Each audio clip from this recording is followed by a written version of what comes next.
भव्यात्मा पाहो लोकानुप्रेक्षा में उद्गल द्रव्य का वर्णन चल रहा है। अब आचार्य महाराज हमें उद्गल द्रव्य के जीव के ऊपर जो उपकार है उसे कहते हैं। अब ये उपकार का अर्थ क्या कहते हैं? उपकार हम लोग किसी की सहायता करने को उपकार कहते हैं, है ना, बोली भाषा में। यहाँ पर ये अर्थ नहीं है। यहाँ पर सहायता मतलब निमित्त की चर्चा है। यहाँ पर निमित्त की चर्चा है। जान बूझ करके जो चीज करी जाती है उसकी वाली यहाँ पर विवक्षा नहीं है, किंतु जो निमित्त होते हैं उस निमित्त की चर्चा यहाँ पर हो रही है। माता जी विराजमान हुई है, दर्शन कर लेते हैं। आरिका रत्न रत्नवती माता जी की जय। वंदामी वंदामी वंदामी माता जी। चलिए, तो ये पुद्गल द्रव्य के जीव द्रव्य के ऊपर जो उपकार है उसकी चर्चा अब गाथा क्रमांक 208 में हो रही है। हम लोगों ने ये विषय पहले पढ़ा है, तत्वार सूत्र सर्वार सिद्धि में आया था, गोवत्सार जीवकांड के सम्यक तो मार्गणा में आया था। उसी चीज की यहाँ पर रिपीटेशन है, इसलिए समझने के लिए बहुत आसान है। क्या कह रहे हैं आचार्य भगवान? जीवस्य बहुपयारम उवयारम कुणदिपुगलम दौवम देहम च इंद्रियाणि वाणी उस्सासनी सासम। तो पुद्गल के निमित्त से जीव को क्या क्या प्राप्त होता है, जीव को क्या क्या उपलब्धियां होती है, इसकी चर्चा आचार्य महाराज यहाँ पर कर रहे हैं। वो कहते हैं पुद्गलम दवम, अर्थात पुद्गल द्रव्य जीवस्य, जीव के क्या कहते हैं? देहम च इंद्रियानीय, यह मतलब च देह अर्थात शरीर और इंद्रिय, उसके अलावा क्या क्या है?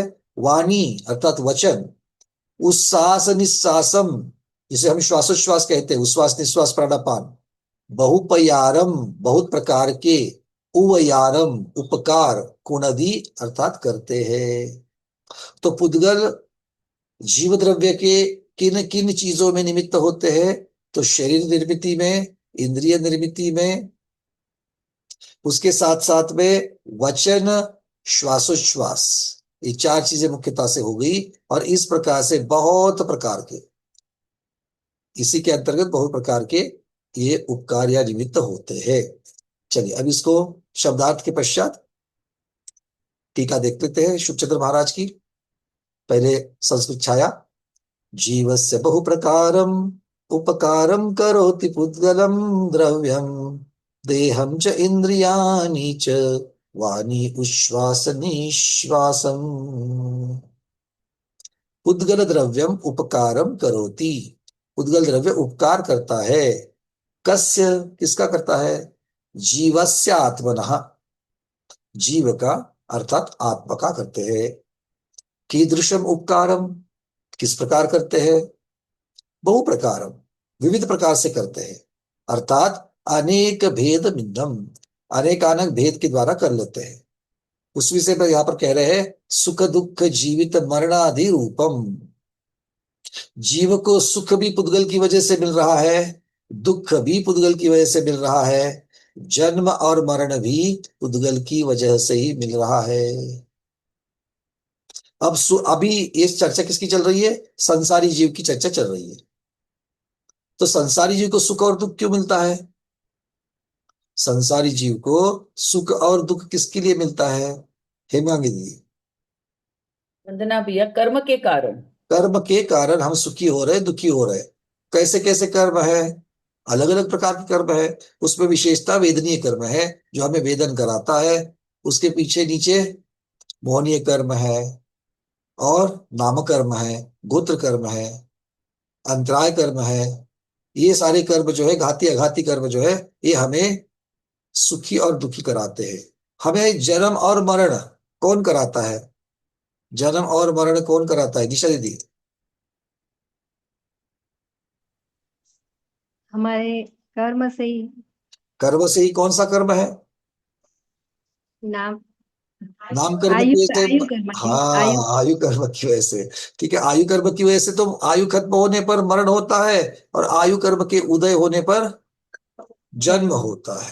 तो इस प्रकार से ये सारा किसका है? और कर्म कौन है? पुद्गल है। इसलिए ये सब पुद्गल का ही निमित्त है, पुद्गल का ही उपकार है। अब कहते हैं देहम। देह शरीर की चर्चा हो रही है, शरीर भी शरीर की निर्मिति में उपकार है। कैसा है, कौन सा शरीर है? औदारिकादि शरीर निष्पादनम,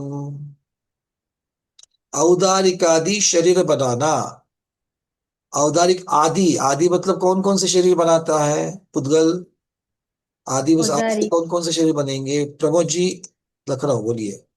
वैक्टरिक शरीर हो गए तुम्हारे का, आहारक शरीर हो गया, बाकी तेजस शरीर भी है, और वो भी क्या नाम है, कार्बन शरीर है। सारे शरीर जो है पांचों कर्म भी प्रकार के शरीर, बहुत बढ़िया। औदारिक, वैक्रिक, आहारक, तेजस, कार्बन, पांचों प्रकार के शरीर उद्गल की वजह से ही निर्मित हो रहे हैं। पुनः इंद्रियानी, इंद्रिय भी है। इंद्रिय कौन कौन सी है? अर्थात स्पर्श दर्शन घ्राण चक्षु श्रोत्रादिति निष्पादनम च, उसका निष्पादन होता है। उपकरण। तो ये किसकी से होता है? वो भी पुद्गल की वजह से हो रहा है। अब इंद्रिया हमें पुद्गल की वजह से कैसे मिल रही है? इंद्रिया पुद्गल की वजह से कैसे मिल रही है? अलका बर्जा दीदी बताइए। जाति नाम कर्म के ऐसा। जाति नाम कर्म की वजह से इंद्रियों की निर्मित होती है, बहुत बढ़िया। और और कौन सा पुद्गल उसमें वहां पर हमें उपकार करता है? कनकमाला दीदी। मत्ती ज्ञानावरण और मति ज्ञानावरण से, मति ज्ञानावरण से क्या होता है? इंद्रिया इंद्रियों का बनती है। इंद्रियों क्षेत्र होता के, है। इंद्रियों में नहीं नहीं, अच्छी क्षेत्र बात है बिल्कुल। इंद्रियों में जानने की शक्ति जो है, इंद्रियों के कार्य करने की जो शक्ति है, वो मति ज्ञानावरण कर्म से मिलती है, बहुत बढ़िया। और स्मिता दोषी दीदी, और इंद्रिया बनती कैसे है? रीना दीदी कह रही कि अंगोपांग शरीर नाम कर्म की वजह से बनती है, बहुत बढ़िया। और अच्छा, वही बताने वाले थे। और कुछ रह रहा है, और भी है बहुत सारी चीजें। आर वगना लेता आहार वगैरह तो ले रहा है, आहार वगैरह लेकर के इंद्रियों को बनाता है, बहुत बढ़िया। तो ये आहार वगैरह लेकर इंद्रिय पर्याप्ति की जो शक्ति है, इंद्रिय पर्याप्ति की जो शक्ति है उससे। अब ये इंद्रिय पर्याप्ति की शक्ति मिलती किसकी वजह से है? आहार वगैरह से। आहार वगैरह तो रॉ मटेरियल है। मत्ती ज्ञानावरण पूर्णिमा दीदी बोलिए। वीर्यंत्राय कर्म का सहयोग संशय वीर्यांतरा कर्म का क्षय क्षम। और शरीर अंगोपांग और नो इंद्रिया और कर्म का सहयोग सम। अरे और मुख्य चीज रह गई पर्याप्त नामकरण। हाँ पर्याप्त पर्याप्त। नाम कर्म का उदय सबसे पहले लेना चाहिए पर्याप्ति में, नहीं तो अपर्याप्त हो जाएगा तो पर्याप्त पूरी ही नहीं होगी, है पर्याप्त ना? नाम मतलब ये सारे सारे कर्म कर्म कर्म कर्म कर्म कर्म के ही उदय। कर्म कौन है? पौद्गलिक है, इसीलिए ये सब इनकी वजह से बन रहा है। चलिए बहुत बढ़िया। आगे कहते हैं वचन। वचन भी क्या है? पुद्गल का ही उपकार है। वाणी, शब्द, हा, कौन कौन से प्रकार के शब्द होते हैं? तत्, वितत, घन, सुशिरादि रूप, ये हमने पहले देखा है। भाई चार प्रकार के होते हैं। आगे सप्त स्वरूपा, सात प्रकार की भी ध्वनियां होती है। सा रे ग म प, ये जो स्वर हमारे हमने देखा है, सप्त स्वरूप। अब और एक चीज यहाँ पर आ रही है, द्वापंचाशद, अर्थात 52 प्रकार के अक्षर अनक्षर रूपावा। वाणी कैसे होती है? अक्षरात्मक अनक्षरात्मक, उसके भी 52 भेद बता दिए। स्वर व्यंजन। उसके भी 52 भेद बता दिए। हम लोगों ने उसके से कुछ भेद देखे हैं, किंतु कुल मिला करके 52 भेद होते हैं। अब ये 52 भेद कैसे होते हैं तो आगम में हम ढूंढ लेंगे। अभी तक हमको प्राप्त नहीं हुए, कुछ प्राप्त हो गए, किंतु सारे के सारे प्राप्त नहीं हुए हैं। तो हो सकता है कि यहाँ पर शुभचंद्र महाराज ने कहा है, किंतु अन्य ग्रंथों में अगर कहीं पर मिलते हैं 52 प्रकार की अक्षरात्मक अनक्षरात्मक, ये दोनों भी, मतलब ये अक्षरात्मक अनक्षरात्मक कह रहे हैं, मतलब ये भाषात्मक पुद्गल की चर्चा यहाँ पर हो रही है।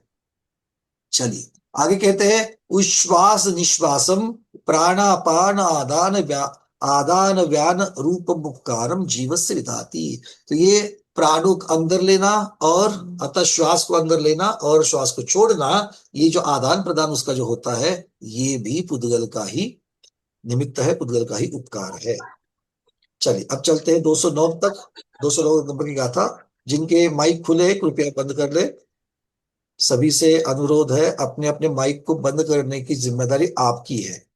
हैंड रेज हो गया तो हैंड रेज उठा निकाल करके रखना। ठीक है, चलिए 209 नंबर की गाथा। अन्नम अन्नम पिएव माहि उभयारं कुणतिजाव संसारम मोह अनानमयं पिय परिणामम पुनद जीवस। और पुद्गल क्या क्या करता है देखो, जीवस्य जीव के, अन्नम पी एव माही, अन्य भी, एव माही मतलब पूर्वोक्त से लेकर और भी अन्य, मतलब जो पहले बताए गए वो और उनके अलावा और अन्य भी क्या करता है, उवयारम पुनदी उपकार करता है। मतलब पुद्गल और भी अन्य अन्य पुद्गार उपकार करता है। जाव संसारम जीव जब तक इस संसार में रहता है तब तक क्या होता है, मोह अनानमयम, मोह अनानमयम पिय परिणामम पुनदी। अब ये परिणामम जो शब्द है वो दोनों के साथ लगाना, मोह और अनानमयम के साथ। मतलब मोह के परिणाम, मोहमयी परिणाम, ममत्व परिणाम, किसी भी चीज में जो हमारा ममत्व, मेरा मेरा मेरा जो होता है, ये ममत्व परिणाम जो है कब तक रहते हैं, जब तक जीव संसार में है तब तक। अब संसार में मतलब यहाँ पर प्रधानता से जब हम संसरण कर रहे तब तक, भटक रहे तब तक। जब भटकन बंद होगी, अंतिम भव होगा, तब 10वें गुण स्थान में उसका नाश हो जाएगा, तब तक तो है। तो मोह परिणाम और अनानमयम परिणाम, अनान मतलब तो अज्ञानमय परिणाम, केवल ज्ञान होने तक हम और आप सभी अज्ञानी ही है। तो ये अज्ञान के जो परिणाम है, अज्ञान के परिणाम होते क्या आपको और हमको, अभी हम अज्ञानी है ऐसा परिणाम होता है कि नहीं होता है, कब होता है, हाँ तो कह रहे हो, किंतु होता कब है कि हम अज्ञानी हैं। सुभद्रा दीदी लगता है कि हम अज्ञानी हैं, कब वंदना लगता है, भैया जी, वंदना अज्ञानी बोलिए। से ज्ञान हो जाता तो फिर वैराग्य हो जाता। अरे वैराग्य तो दूर की बात, अभी हमको और आपको हम अज्ञानी हैं ऐसा लगता है कि नहीं लगता है, लगता है अज्ञानी है। अज्ञानी ऐसा लगता है, कब लगता है और क्यों लगता है। 24 घंटा अभी भी अज्ञानी स्वाध्याय है, करते जब अज्ञान बैठ रहे हैं, स्वाध्याय करते बैठते हैं, नए नए विषय आते हैं, वो सारे के सारे समझते थोड़ी है ना। सब तभी याद नहीं एक रहता। थोड़ा अंदर कहीं ना कहीं परिणाम तो शुद्ध लगता है ना, रहते हैं बस। अंदर कहीं ना कहीं लगता है हाँ, कि नहीं लगता है। लगता है। हाँ कि भाई हम अज्ञानी है, ये मालूम ही नहीं था, अभी भी समझ में आ रहा है बट पूरा तो समझ में नहीं आ रहा है। ये पूरा हमारी नहीं आता। अज्ञानता के परिणाम होते हैं। ठीक है, इसका मतलब क्या हो गया, स्वाध्याय जब करने बैठते हैं, नया ज्ञान ग्रहण करने बैठते तब तो लग रहा है, उसके अलावा फिर भोजन करते वक्त अज्ञानी लगता है अज्ञानी। क्या, भोजन करते वक्त लगता है कि हम अज्ञानी हैं, लगता है। लगता है क्या, भोजन की कला मालूम नहीं है, भोजन की कला मालूम है कि नहीं है। अगर कढ़ी सामने आएगी तो जिस प्रकार से कढ़ी को खाना है और रोटी किस प्रकार से खानी है, ये दोनों का ज्ञान है कि नहीं है। जैसे रोटी चबा करके खाते हो तो वैसे कढ़ी चबा करके खाते हो क्या, मतलब दोनों का अलग अलग ज्ञान है कि नहीं है। तो भोजन करते हो तो अज्ञानीपना लगता है क्या, नहीं, हमें तो सब मालूम है। पूजा करते वक्त लगता है क्या कि मैं अज्ञानी हूं, सचमुच ठीक से बोलना। अगर कोई आपकी अगर कोई गलती होती है तो बाजू वाला आपको सुधारना अगर करना चाहे तो हम कैसे रिएक्ट करते हैं उसको, अरे पता है, क्या कहते हैं, अरे पता है। और जिसको पता है वो अज्ञानी है क्या, अज्ञान के भाव हो रहे क्या। सो रहे हो तब अज्ञानता के भाव है क्या, सोते वक्त नींद आ गई है अब अज्ञानता के भाव है। नहा रहे हो तब अज्ञानता के भाव है, हो रहे क्या परिणाम। मतलब कब परिणाम होते हैं अज्ञान के, जब ज्ञान कमाने बैठो तब पता चलता है हमारे पास क्या है और क्या नहीं है। आ रही बात समझ में। तो अब करना क्या चाहिए, करना क्या चाहिए, कम से कम इतना तो करना चाहिए कि जब जब दूसरे को पढ़ाने सिखाने और समझाने की बात आती है तभी अंदर ये रहना चाहिए कि मैं अज्ञानी हूं। हे आत्मन, हे मेरे जीव, ऐसे तू मत इतरा। जब दूसरों को समझा रहा है वैसे मैं केवल ज्ञानी और तू अज्ञानी, ऐसे जो समझाने जाते हैं ऐसे भाव, क्योंकि वो मान कषाय को वर्धित करने वाले हैं, इसीलिए सावधान रहने की जरूरत है। ये शब्द ऐसे नहीं लगाए यहां पर। मोह और अज्ञान दोनों के परिणाम की चर्चा कर रहे हैं आचार्य भगवान। और ये क्या है, मतलब सुख दुख जीवन मरण, ऐसे अनेक अनेक अनेक अनेक प्रकार के परिणाम जो है। अब ये सुख दुख के परिणाम, हम सुखी हो रहे हैं, हम दुखी हो रहे हैं, लग रहा है कि नहीं लग रहा है। घर में बड़ी अच्छी सी गाड़ी आ जाए तो सुख लगता है कि नहीं लगता है। भोजन आज मन के अनुसार बढ़िया से बढ़िया गर्मा गर्म मिल जावे, आनंद होता है कि नहीं होता है। तो उसमें आनंद मानना ये किसकी वजह से है, ये हमारे मोह की वजह से है, हाँ या ना। क्योंकि सच्चा सुख किसमें है, सच्चा सुख किसमें है, सारे के पास उत्तर है। निर्वाण मोक्ष में ही सच्चा सुख है। जानते तो सब है, किंतु हर रोज खुश हो रहे हैं।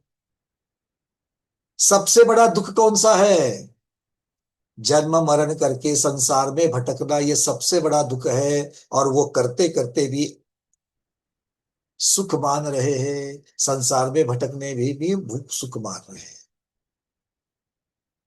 गलत है कुछ कह रहा हूं मैं, आपकी चर्चा थोड़ी कर रहा हूं, मेरी बात चल रही। मैं छोटी छोटी चीजों में सुखी हो रहा हूं, छोटी छोटी चीजों में मैं दुखी हो रहा हूं। ये किसकी वजह से हो रहा है, मोह की वजह से। और मोह कौन है, मोह जीव है कि पुद्गल है, मोह धर्म है कि अधर्म है, मोह आकाश है कि काल है। कौन है भाई, मोह कौन है, मोहनलाल जी कौन है। ये मोहनलाल जी की चर्चा चल रही, वो भी कर्म के उदय में ही, मतलब कर्म है तो वो भी पुद्गल है। तो ये सारी चीजें जो है वो पुद्गल, मतलब मेरे मोह के परिणाम जो हो रहे हैं और मेरे अज्ञानता के भी जो परिणाम हो रहे हैं, ये सारे के सारे कर्म के ही परिणाम है। अब कर्म का पंकज क्षोभ है कि नहीं है, हाँ चर्षि। पंकज जी, मुझे यह समझना है, पहले राग होता है कि पहले मोह होता है? राग होने के बाद मोह होता है कि मोह होने के बाद राग होता है? चलो भाई, पहले कौन कौन उत्तर देगा। ये अभी नई नई सिस्टम निकाली हमने, आप लोगों को पहले चांस मिलना चाहिए उत्तर देने का, बाद में हम तो उत्तर देंगे देंगे। हाँ भाई बोलो, आचार्य जी का प्रश्न समझ में आ गया सबको। राग और मोह, इनमें से पहले क्या होता है, राग होता है कि मोह होता है।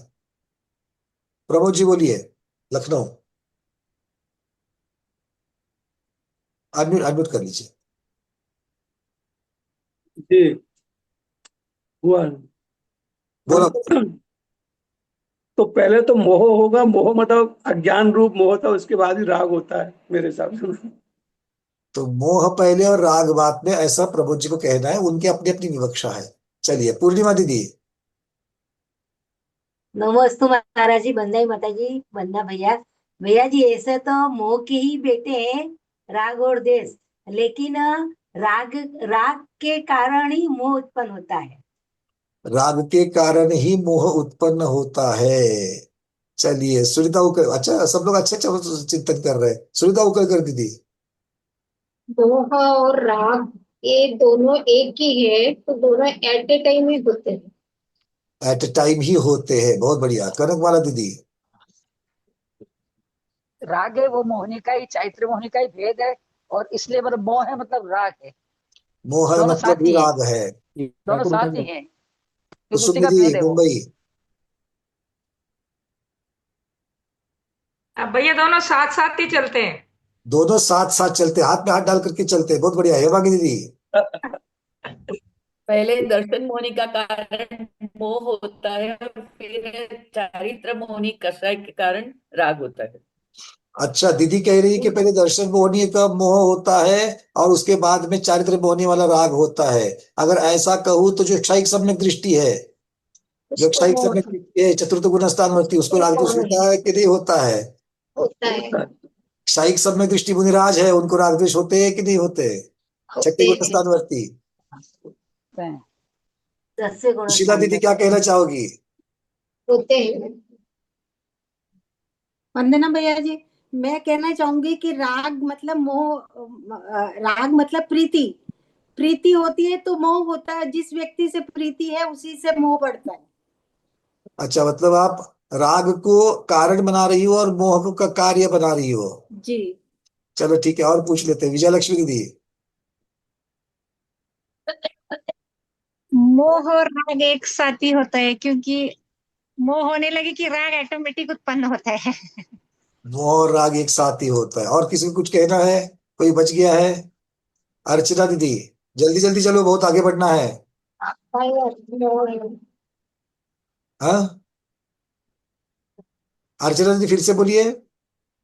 पंकज बाबू एक मिनट, मैं भी उत्तर देना चाहता हूँ। बिल्कुल पंकज जी, भैया जी, आपका तो 100% सही होगा। अरे नहीं भाई, आचार्य जी के सामने बैठे हैं, आचार्य जी के, अब देखो पूछने वाले की विवक्षा क्या होती है, तो ये भी बहुत महत्वपूर्ण होता है। उन्होंने किस अपेक्षा से प्रश्न पूछा है, हमारे हमें जो लग रहा है हम बता रहे हैं। हमारे लिए भी है, ऐसी बात है कि मोह ये अभेद रूप कथन है और राग ये भेद रूप कथन है, क्योंकि राग ये मोह की ही पर्याय है। ऐसा हमें लग रहा है, राग अच्छा, जो है वो मोह की ही पर्याय है। राग होता है तो मोह होता ही है, क्योंकि उसके अंतर्गत मोह है ही है, क्योंकि ये मोह की ही पर्याय है। और दूसरा, जहां पर ये अभेद रूप वर्णन है मोह, तो उसके अंदर राग गर्भित है, द्वेष भी गर्भित है, और दर्शन मोहनीय की जो मिथ्यात्व सम्यक्त्व जो है ये भी उसके अंदर गर्भित है, क्योंकि मोह जो है वो दर्शन मोह चारित्र मोह के अभेद को कह दिया, उसको मोह कह दिया। अब आचार्य भगवान, आपकी विवेक्षा आप बताइए, इसके ऊपर आप क्या कहना चाहोगे? पंकज जी, मैं आपके प्रश्न का उत्तर देने के पहले मैं आपसे एक जानना चाहता हूँ। जी। आप जो शादी किए ना, पंकज जी, आप जो शादी किए ना, वह कितनी लड़की देखने के बाद आपने सेलेक्ट किया था? पहली देखी और शादी हाँ कर दी थी। तो अमूमन पहली क्या इतनी होता? बढ़िया मिल गई कि बस आगे देखने की कुछ जरूरत ही नहीं थी। हाँ, तो बढ़िया मिल गई, जो सुंदरता आपने देखा ना, ये हुआ राग। अब फिर फेरे पड़ गए ना, उसके बाद ये मेरी पत्नी है, तो ये ये मेरी हो माने गया। ममत्व भाव हुआ। ममत्व भाव ये मोह हुआ। लेकिन ममत्व भाव होने के पहले, माने उसके ऊपर सिक्का मारने के पहले आपने सेलेक्ट किया। कुछ लोग 10 लड़कियां देखते हैं, कुछ 20 लड़कियां देखते हैं, पसंद आती है, फिर उसमें जो सुंदर ये वो सारी चीजें देखने के बाद उनको पसंद आया, ये हुआ राग। फिर उसको अपना बना ले, ये हुआ मोह। तो पहले राग होता है, बाद में धीरे धीरे ये धीरे राग का प्रगाढ़ता जो है उसी को आसक्ति कहते हैं। आसक्ति को ही अपन मोह कहेंगे। किंतु यहाँ पर और आसक्ति ये ऐसा, दोनों जो क्या, ये दोनों ही आत्म। भगवान पर यहाँ पर राग का अर्थ आप मोह का आसक्ति करके अगर आप कहोगे तो फिर ये वाली विवक्षा लग जाएगी। अगर हम मोह को मोहनीय कर्म की अपेक्षा से लेंगे, क्योंकि मोह शब्द जब वहां पर आ जाता है तो मोह में दोनों चीजें गर्भित होती है, ये भी आगम कथन है। तो कौन सी विवक्षा आप लगाते हो, उस विवक्षा की अपेक्षा से आपको देखना पड़ेगा। यहाँ पर आचार्य भगवान की विवक्षा पहले राग और फिर मोह जी, की, मतलब यहाँ पर ममत्व की अपेक्षा से चर्चा कर रहे हैं, अच्छा, आसक्ति की ये अपेक्षा कर रहे हैं। चलिए। लेकिन पंकज जी, राग हो चाहे मोह हो, ये दोनों अज्ञान भाव की है। और यह अज्ञान भाव मोहनी का ही भेद है। जी जी, बिल्कुल बिल्कुल, वही मोह मोहनीय का ही उसका कारण हो जाता है। ठीक है ना? चलिए आगे बढ़ते हैं। अब ये जो बात है इसकी बहुत विस्तृत चर्चा आचार्य शुभचंद्र महाराज कर रहे हैं। ये 209 की जो टीका है वो भी बहुत अलग अलग तरीके के, अब इसके अंतर्गत सर्वार सिद्धि का भी बहुत सारा प्रकरण आ जाएगा, 5वीं अध्याय का, और सम्यक तो मार्गणा का भी काफी कुछ प्रकरण इसके अंतर्गत आएगा। उस पे के ऊपर भी कुछ शंका समाधान वगैरह भी चलेंगे। तो चलिए इसकी छाया देख लेते हैं, पहले 209 नंबर की गाथा की। अन्यमपि एव मादि उपकारं कारम करोति यावत् करोति यावत् संसारम्। मोहा ज्ञान पीछे।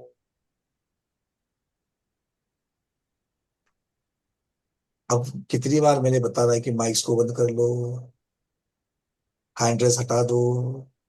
चलिए फिर से बोल लेते हैं। अन्यमपि एवमादि उपकारं करोति यावत् संसारं, मोहात् ज्ञानमयम् अपि च परिणामं करोति जीवस्य। पुद्गलः एवमादिक अन्यमपि उपकारम, पुद्गल के और भी किस प्रकार से उपकार है, निमित्त है।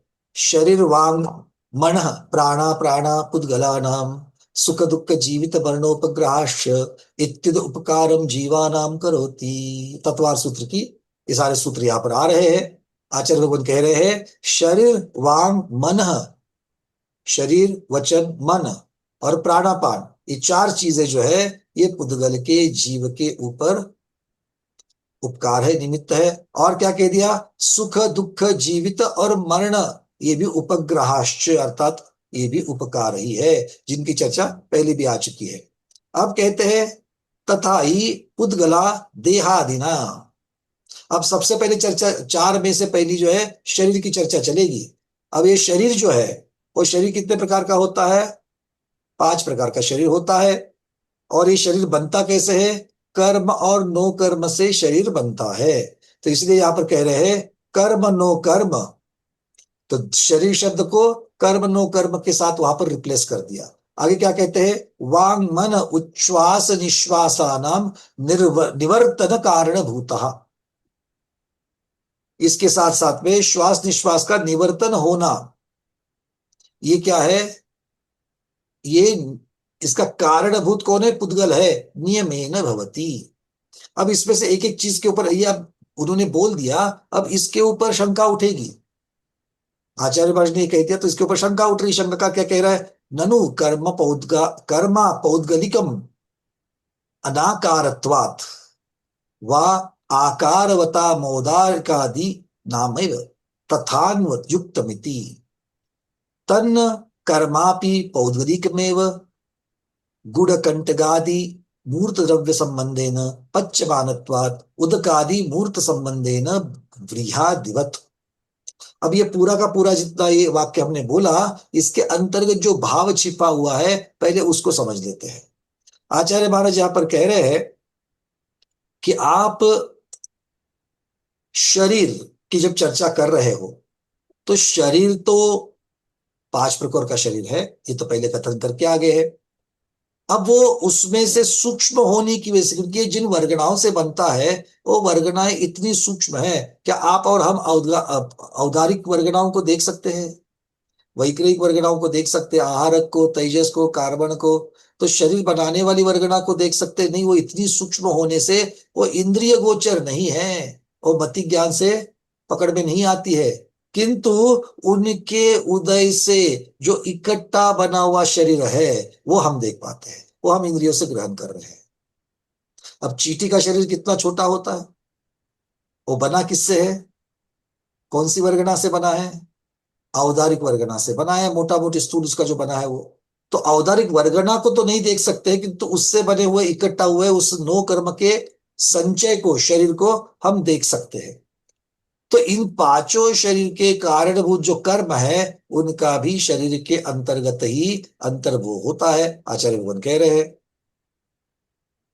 अब यहां पर प्रश्न उठा कि आकाश के समान कार्बन शरीर का तो कोई आकार नहीं है, आकाश का आकार है कि नहीं है,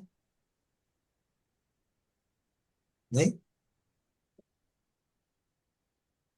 आकाश का आकार है कि नहीं है भाई, लोकाकाश का तो कम से है कि नहीं है, इतना तो समझ लो। अलोकाकाश की तो बात छोड़ दो, उसको भी है, किंतु लोकाकाश को, हाँ लोकाकाश का भी तो आकार है, उस पर्याय का आकार है। तो उसके समान कार्बन शरीर का तो कोई आकार नहीं पाया जाता, तो उसको पौद्गलिक मानना युक्त नहीं है। आकार की चर्चा वहां पर शुभचंद्र स्वामी कर रहे हैं, तो कह रहे हैं कि शंकाकार वहां शंका उठा रहा है कि आपने तो उसको आकार कह दिया, किंतु इसको तो आकार ही नहीं है कार्बन शरीर, क्योंकि आपने कार्बन शरीर को भी पुद्गल माना, आपने कार्बन शरीर को भी पुद्गल माना है, पर कार्बन शरीर का तो कोई आकार नहीं होता है, तो आप उसको पौद्गलिक कैसे मानते हो। हाँ, जो औदारिक आदिक शरीर आकार वाले होते हैं उनको पौद्गलिक मानना युक्त है।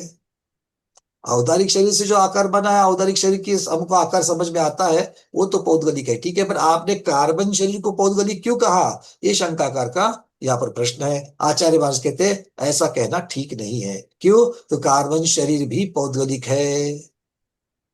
अब ये तो आकाशवाणी जैसा हो गया, आप उसको सिद्ध कर लो, ये तो आपने निर्णय दे दिया कार्बन शरीर भी पौद्गलिक है। वो उसका कारण बता रहे हैं, वो कहते हैं क्यों, क्योंकि उसका फल मूर्तिमान पदार्थों के संबंध से होता है। कार्बन शरीर का जो फल है वो किसके निमित्त से होता है? तो उसका फल मूर्तिमान पदार्थों के संबंध से होता है। अब इसके लिए वो उदाहरण देते हैं, दृष्टांत देते हैं। ये तो स्पष्ट दिखाई देता है कि जल आदि के संबंध से पकने वाले धान आदि पौद्गलिक है। चावल पकते क्यों है? उष्णता से, है ना? तो चावल के दानों को धूप में रख दो या अग्नि पर चढ़ा दो, पकेंगे क्या?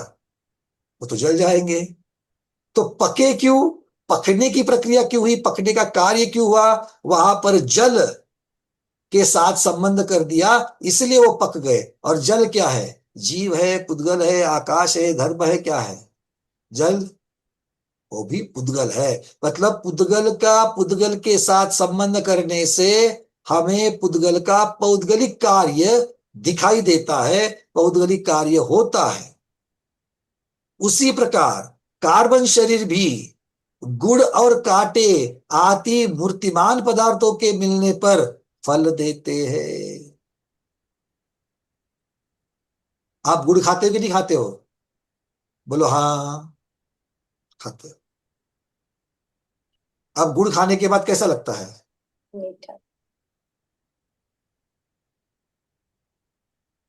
कैसा लगता है? अच्छा लगता है, मीठा। अच्छा लगता है। तो ये अच्छा लगना क्या है? अच्छा लगना क्या है?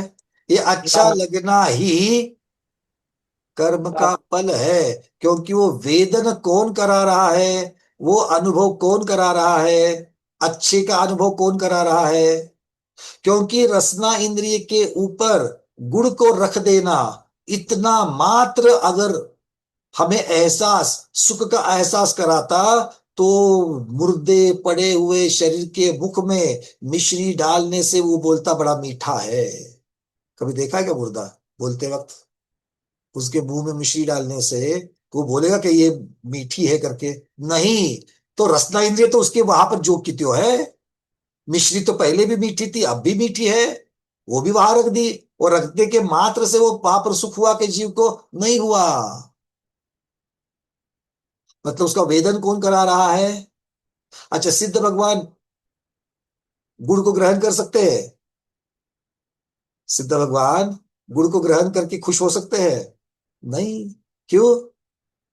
क्योंकि उनके पास रसना इंद्रिय नहीं है, शरीर नहीं है। तो शरीर और रसना इंद्रिय क्या है? उद्गल नहीं है। मतलब संसारी जीव ये जो सुख का वेदन कर रहा है वो किसके माध्यम से कर रहा है? नो कर्म और कर्म के माध्यम से कर रहा है, जो पौद्गलिक है। तो जो पौद्गलिक के साथ संबंध को प्राप्त हो करके जो अपना कार्य दिखलाता है, गुड़ और गुड़ सुख के लिए, काटा दुख के लिए है। तो संबंध को कौन प्राप्त हो गया? पुद्गल। और उसका वेदन कौन कराया? कर्म ने। इसलिए कर्म भी पौद्गलिक है। दृष्टांत और उसके ऊपर से बनने वाला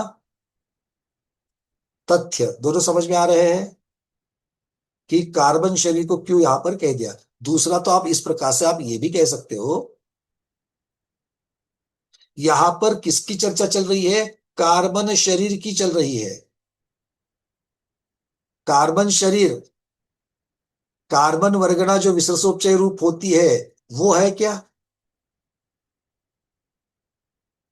विशेषोपचय रूप कार्बन वर्गना और कार्बन शरीर, इनमें फर्क है कि एक ही है?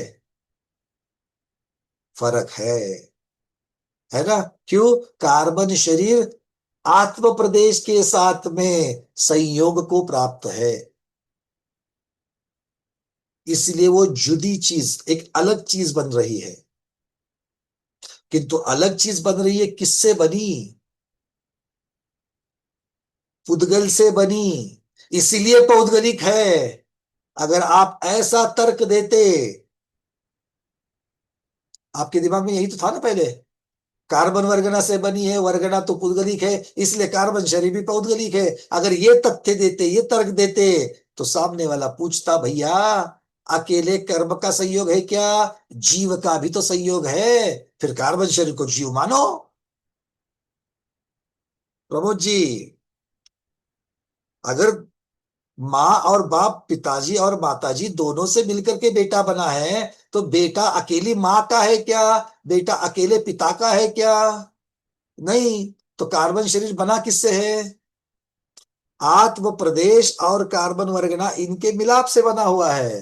तो फिर उसको अकेले पौद्गलिक बनने का तर्क अगर आप ये दे दोगे क्योंकि वो कार्बन वर्गना से बना है, तो शंकाकार बोलेगा ये आत्म प्रदेशों के साथ संयोग को प्राप्त है, इसलिए उसको जैविक भी मानो। इसलिए आचार्य भगवान ने यहाँ पर जो उत्तर दिया है वो बहुत महत्वपूर्ण है। क्या उत्तर दे दिया उन्होंने, कैसे सिद्ध कर दिया उन्होंने?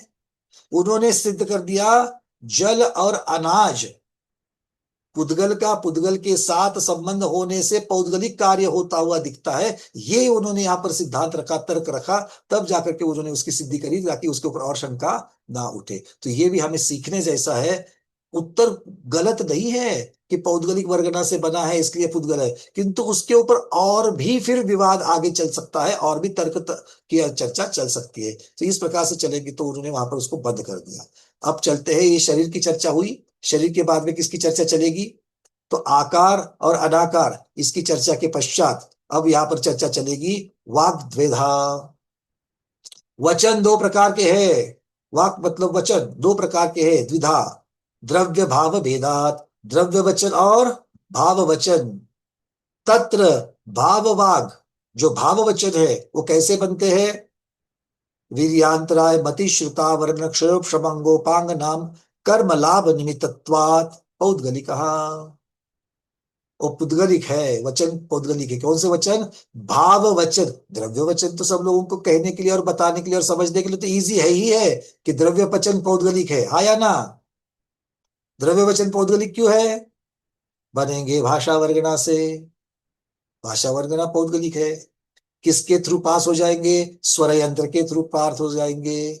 रसना इंद्रिय की वहां पर निमित्त मिलेगा। रसना इंद्रिय स्वर यंत्र आदि क्या है? शरीर का भाग है, पौद्गलिक है, पुद्गल से जा रहे हैं। ओठ तालु आदि से संपर्क होकर के जा रहे हैं, हवा के संपर्क से होकर के निर्मित हो रही है, ये सारी चीजें पौद्गलिक है। इसलिए जिससे जन्मने वाले शब्द भी पौद्गलिक है, वचन पौद्गलिक है। ये सिद्ध करना, द्रव्य वचन सिद्ध करना बड़ी बात नहीं है। पर भाव वचन, और भाव वचन किससे बन रहे हैं? पहले तो वीर्यांतराय कर्म के क्षयोपशम से। बोलने की शक्ति भी चाहिए कि नहीं चाहिए? तो वो शक्ति, वीर्यांतराय कर्म की शक्ति, उसके साथ में मति श्रुता वर्ण, मति ज्ञानावरण और श्रुतावरण। मति ज्ञानावरण क्यों चाहिए? रसना इंद्रिय से निमित्त होने वाला है। और श्रुत ज्ञानावरण क्यों चाहिए? क्योंकि शब्द को शब्द, शब्द के अंतर्गत का ज्ञान, ये सारी चीजें अर्थ आदि जो है उसके अंतर्गत है। इसीलिए भाव वचन में अर्थ की भी वहां पर मुख्यता है। इसीलिए वहां पर मति ज्ञान और श्रुत ज्ञानावरण कर्म का क्षयोपशम भी ले लिया। उसके साथ साथ में आंगोपांग नाम कर्म, उसका लाभ, उसका निमित्त मिल रहा है। तो आंगोपांग नाम कर्म की वजह से हमारे शब्द संबंधी स्वर यंत्र आदि जो भाग है वो बनते हैं, इसीलिए वहां पर वो भी ले लिया है। और ये सारे पौद्गलिक होने की वजह से भाव वचन भी पौद्गलिक है। तद भावे तद्वृत्य भावात तत्सामर्थ्ये पेतित्व, तत्सामर्थ्ये पेतत्वेन क्रियावत्तात्मना प्रेयमाणः पुद्गला वाक्त्वेन परिणमन्तीति द्रव्यवाक्पि पौद्गलिकेव श्रोत्रेन्द्रिय विषयात्वात्। तो श्रोत्रेंद्रिय का जो विषय बनते हैं वो श्रोत्रेंद्रिय का विषय क्यों बनते हैं? क्योंकि वो पौद्गलिक है, इसलिए उसका विषय बन जाते हैं। क्योंकि इंद्रियों के विषय कौन से है? इंद्रिय के विषय पौद्गलिक है। इसकी चर्चा भी हमने पहले कर ली है। अब चलते आगे। आचार्य महाराज यहाँ पर हम सर्वा सिद्धि में पूजपा स्वामी के चरणों में जाकर के बैठते हैं, जैसे पहले बैठे थे। आप पहले बैठे थे कि नहीं बैठे थे? हम तो गए थे, आप लोग आए थे कि नहीं आए थे? इसके पहले जब चर्चा चल रही थी शरीर की चर्चा, कर्म कार्बन शरीर को पौद्गलिक क्यों कहा, ये जब चर्चा चल रही थी तो हम तो पुष्पा स्वामी के चरणों में बैठे थे। आप आए थे कि नहीं आए थे? कि घर में ही बैठे थे? आए थे, आए थे, ठीक है। तो वहां जाने से होता है। हाँ चर्षी। पंकज जी, अभी जो वचन के लिए जो आपने मति ज्ञानावरण श्रुति ज्ञानावरण का क्षोभशम, वीर्यांतराय कर्म का क्षोभशम भी बताया, तो इसके माध्यम से अपने भाव अभिव्यक्ति करते हैं, जिसके लिए भाषा वर्गनाम का आलम्बन लेकर के अपने भावों को दूसरों तक संप्रेषित करते हैं। ये सब पौद्गलिक होने के कारण वचन के निमित्त से ये चीजें समझ में आ गई।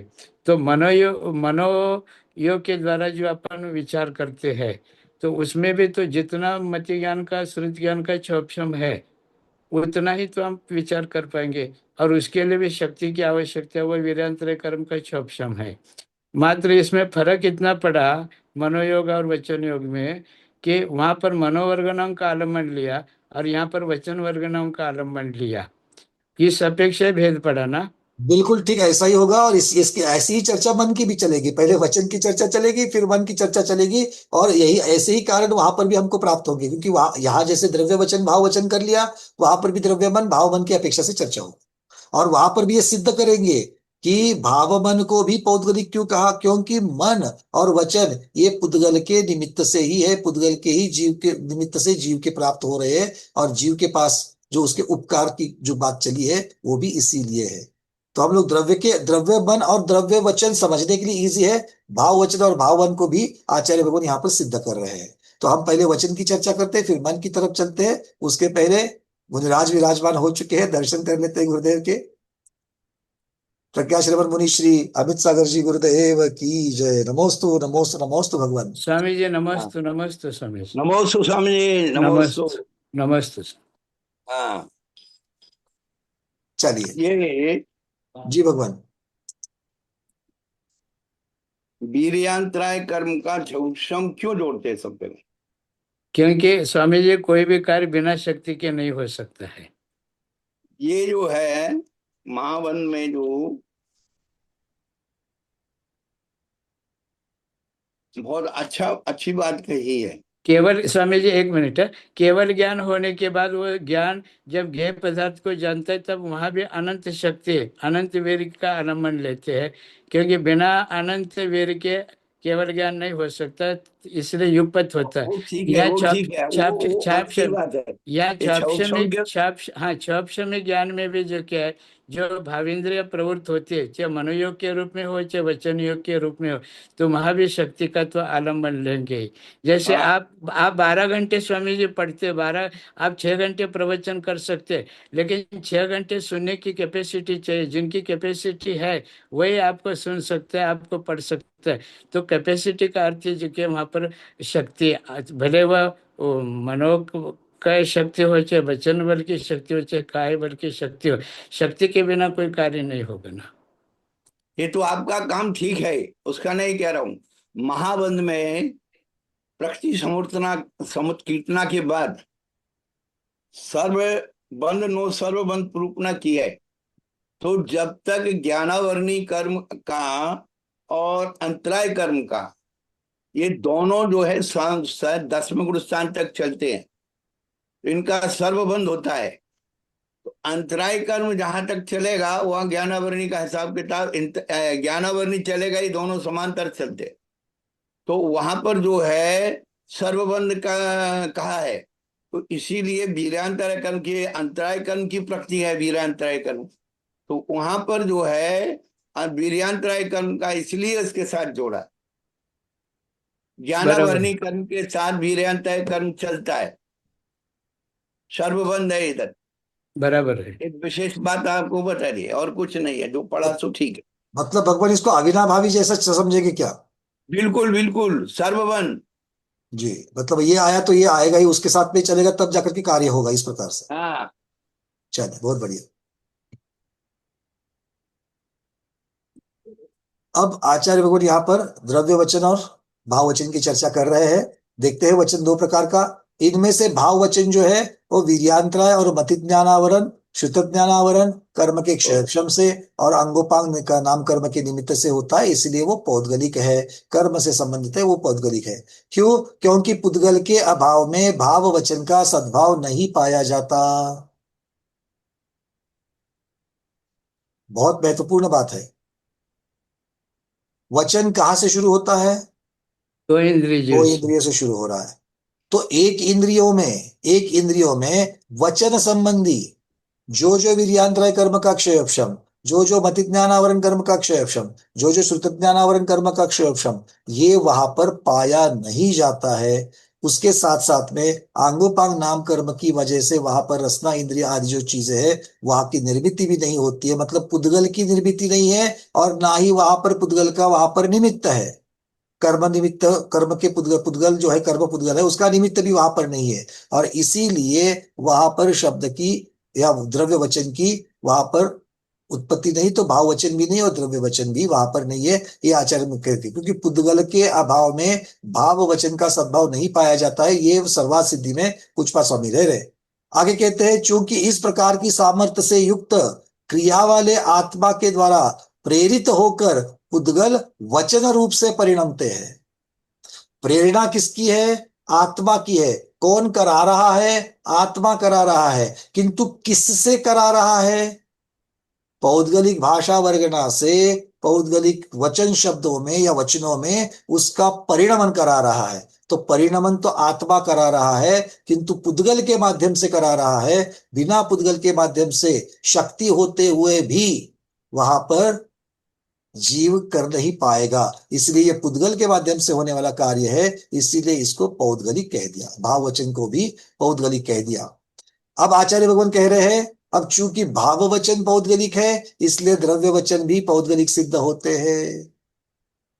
जो भाव वचन के आधार से चलेंगे और बाकी के सब द्रव्य से आधार से चलेंगे वो द्रव्य वचन भी पौद्गलिक है।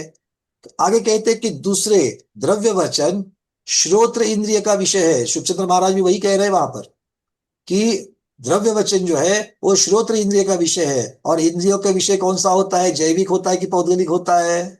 इंद्रियों का विषय नियम से पौद्गलिक होता है। इससे भी श्रुत इंद्रिय के, वो श्रोत्र इंद्रिय के जो विषय होते हैं द्रव्य वचन, वो भी पौद्गलिक है। इस प्रकार से भी ये सिद्ध होता है। अब यहाँ पर सर्वात सिद्धि में, हाँ चर्चा पंकज जी, जब कभी मुनि महाराज जी जो है मौन धारण करते हैं और बोलना वगैरह बंद करते हैं, तब उनकी वचन की प्रवृत्ति अंतर्जल रूप में चलती है ना? प्रवृत्ति चलेगी, क्योंकि मुनि महाराज की चर्चा कर रहे तो मन सहित उनकी प्रवृत्ति चलेगी। और प्रवृत्ति है उससे वचन योग होता है, और वचन योग होता है, वचन योग से परिस्पंदन होकर के आत्मा का कर्म का आत्मा में आश्रय भी होता है। तो ये वचन की जो प्रवृत्ति है वो वचन की प्रवृत्ति भी किस प्रकार से होगी? भले आपने द्रव्य वचन को तो रोक लिया है, शब्द की निर्मित आप वहां पर नहीं कर रहे हैं, किंतु वचनों की निर्मित बिना भाव वचन के कैसे होगी? तो वहां पर तो भाव वचन हो ही रही है। और अगर आत्मा में उस भाव वचन भाव प्रवृत्ति की वजह से, उस वचन की प्रवृत्ति वजह से आत्मा में परिस्पंदन हो रहा है, किसी ने बोलना छोड़ दिया 8-10 दिन तक, तो वचन की प्रवृत्ति उनकी रुक गई, ऐसा नहीं कहा जाएगा? इसीलिए भगवान गुप्ति का अर्थ जब भी वहां पर समझाया गया है, एक है आंशिक गुप्ति और एक है संपूर्ण गुप्ति।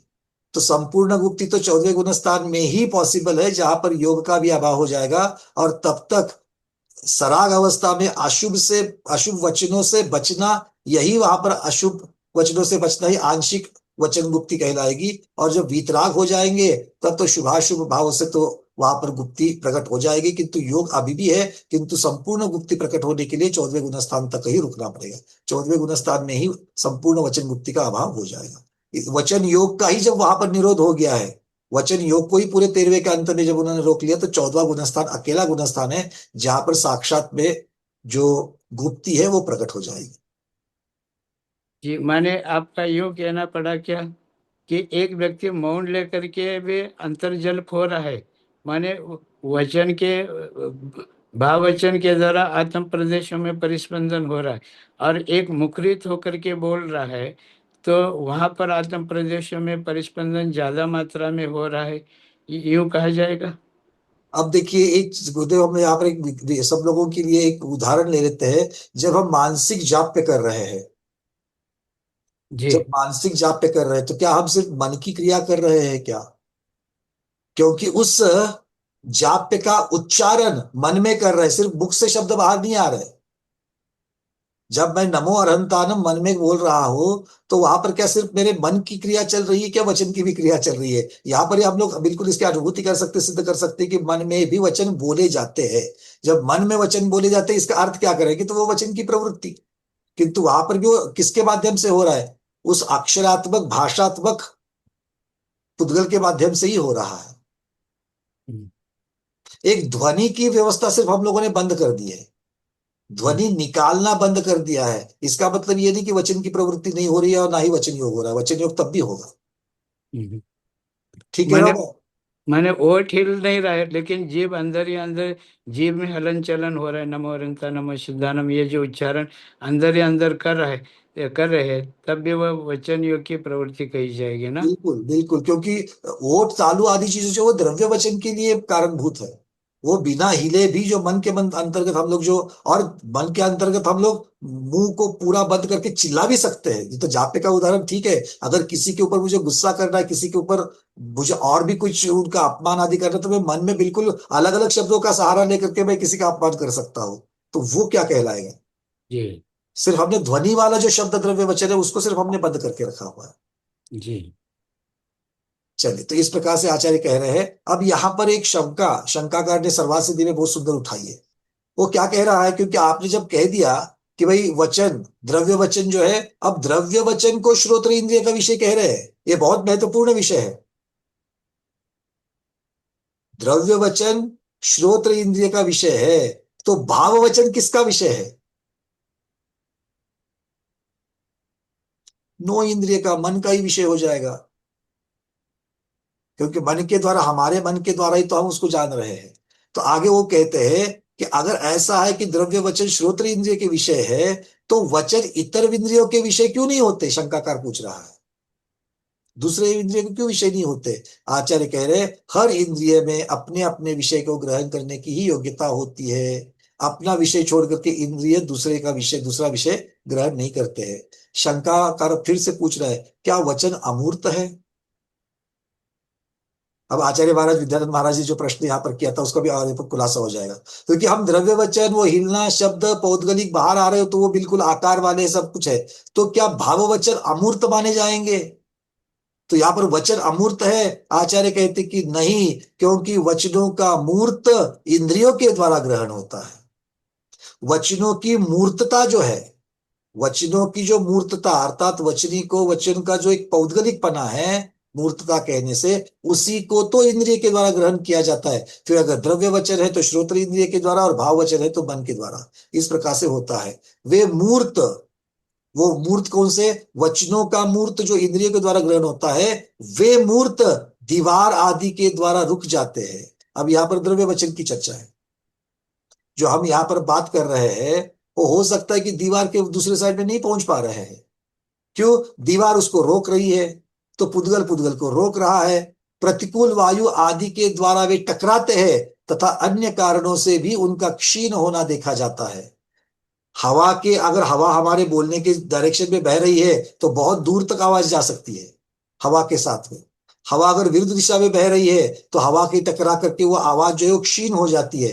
तो ये भी हम देख सकते हैं। मतलब वचनों के ऊपर दूसरे पुद्गलों का इफेक्ट, उनका प्रभाव देखा जाता है। इससे ही सिद्ध होता है कि शब्द मूर्त होते हैं, ये सिद्ध हो जाता है। शब्द पौद्गलिक होते हैं, ये यहाँ पर सिद्ध होता है। अब इसी प्रकार से मन की चर्चा चलेगी। मैं प्रश्न को सबसे लास्ट में लूंगा, क्योंकि हम लोग के कान जो है ना स्वामी जी महाराज जी, जी, आमने सामने जब बात करते तो कानों का जो एक्शन है ये इधर सामने रहता है, ऐसा कर पीछे की आवाज सुनाई नहीं पड़ती। विश्व में घोड़ा ही एक ऐसा जानवर है जो अपने कानों को चारों तरफ घुमा लेता है, इसलिए उसकी श्रवण शक्ति से वो है दौड़ता है। घुड़सवार जो है चाबुक मारता नहीं है, चाबुक घुमाता है। उसकी ध्वनि से वो अपनी चाल को तेज करता है कि कोई मेरा कॉम्पिटिटर मेरा पीछा कर रहा है। और यदि उसको ऐसा लगता है कि आगे कोई ध्वनि माने ऐसा कुछ खतरा है, तो वो इस प्रकार से आगे कान करके उसको पता लग जाता है कि आगे कुछ गड़बड़ हो रहा है। साइड की ऐसे करके ऐसे कर लेता है, पीछे कर लेता है। जब दौड़ता है तो उसके कान ऐसे होते हैं अंदर की तरफ। जी जी, भगवान कुत्ते में भी इस प्रकार की थोड़ी सी चीजें, सारी की सारी जब थोड़ी चीजें दिखती कि वो कान हिला हिला करके, डायरेक्शन हिला हिला करके सुनने का प्रयास करता है वो। हाँ हाँ हाँ, लेकिन घोड़े की शक्ति ज्यादा होती है। विशेषता अश्व में पाई जाएगी। हाँ, इसलिए अशुकरण के संबंध में मैं सोच रहा था कि अशुकरण जो हमारे यहाँ दिया है कर्मों का अशुकरण, ये और गोपुच्छा, जी इनका जी जी। क्या कोई संबंध है क्या उसमें? हम युक्ति लगाने का बात सोच रहे थे, कोई हाँ, पर ऐसा वहां कुछ पर तो नहीं मुख्यतः से आकार की वहां पर विशेषता है है?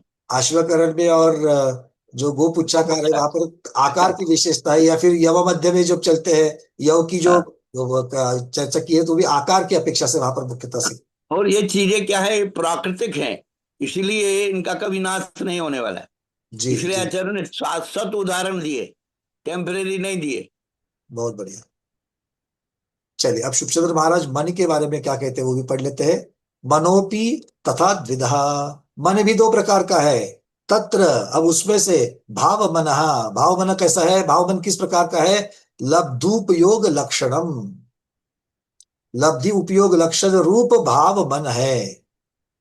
पुद्गलालंबनात् पौद्गलिकम, पुद्गल के आलंबन होने की वजह से वो भी पौद्गलिक है। द्रव्य मनोपि, जो द्रव्य मन है वो कैसा है। द्रव्य मन भी, अपी लगा दिया तो अभी, ज्ञानावरण वीर्यांतराय क्षयोपशम अंगोपांग नाम कर्म लाभ प्रत्यय गुण दोष विचार स्मरणादि सावधानाभिमुख स्यात्मनो अनुग्राहक पुद्गलानाम तथात्वेन परिणमनात् पौद्गलिकम।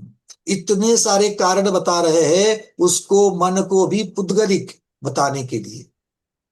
मन क्यों पुद्गलिक है, देखो, आप लोगों को एक कार्तिकेय ग्रंथराज है ना, ये शुभचंद स्वामी की जो टीका है ना, वो बहुत जगह पर संदर्भ देने के लिए बहुत उपयोगी है।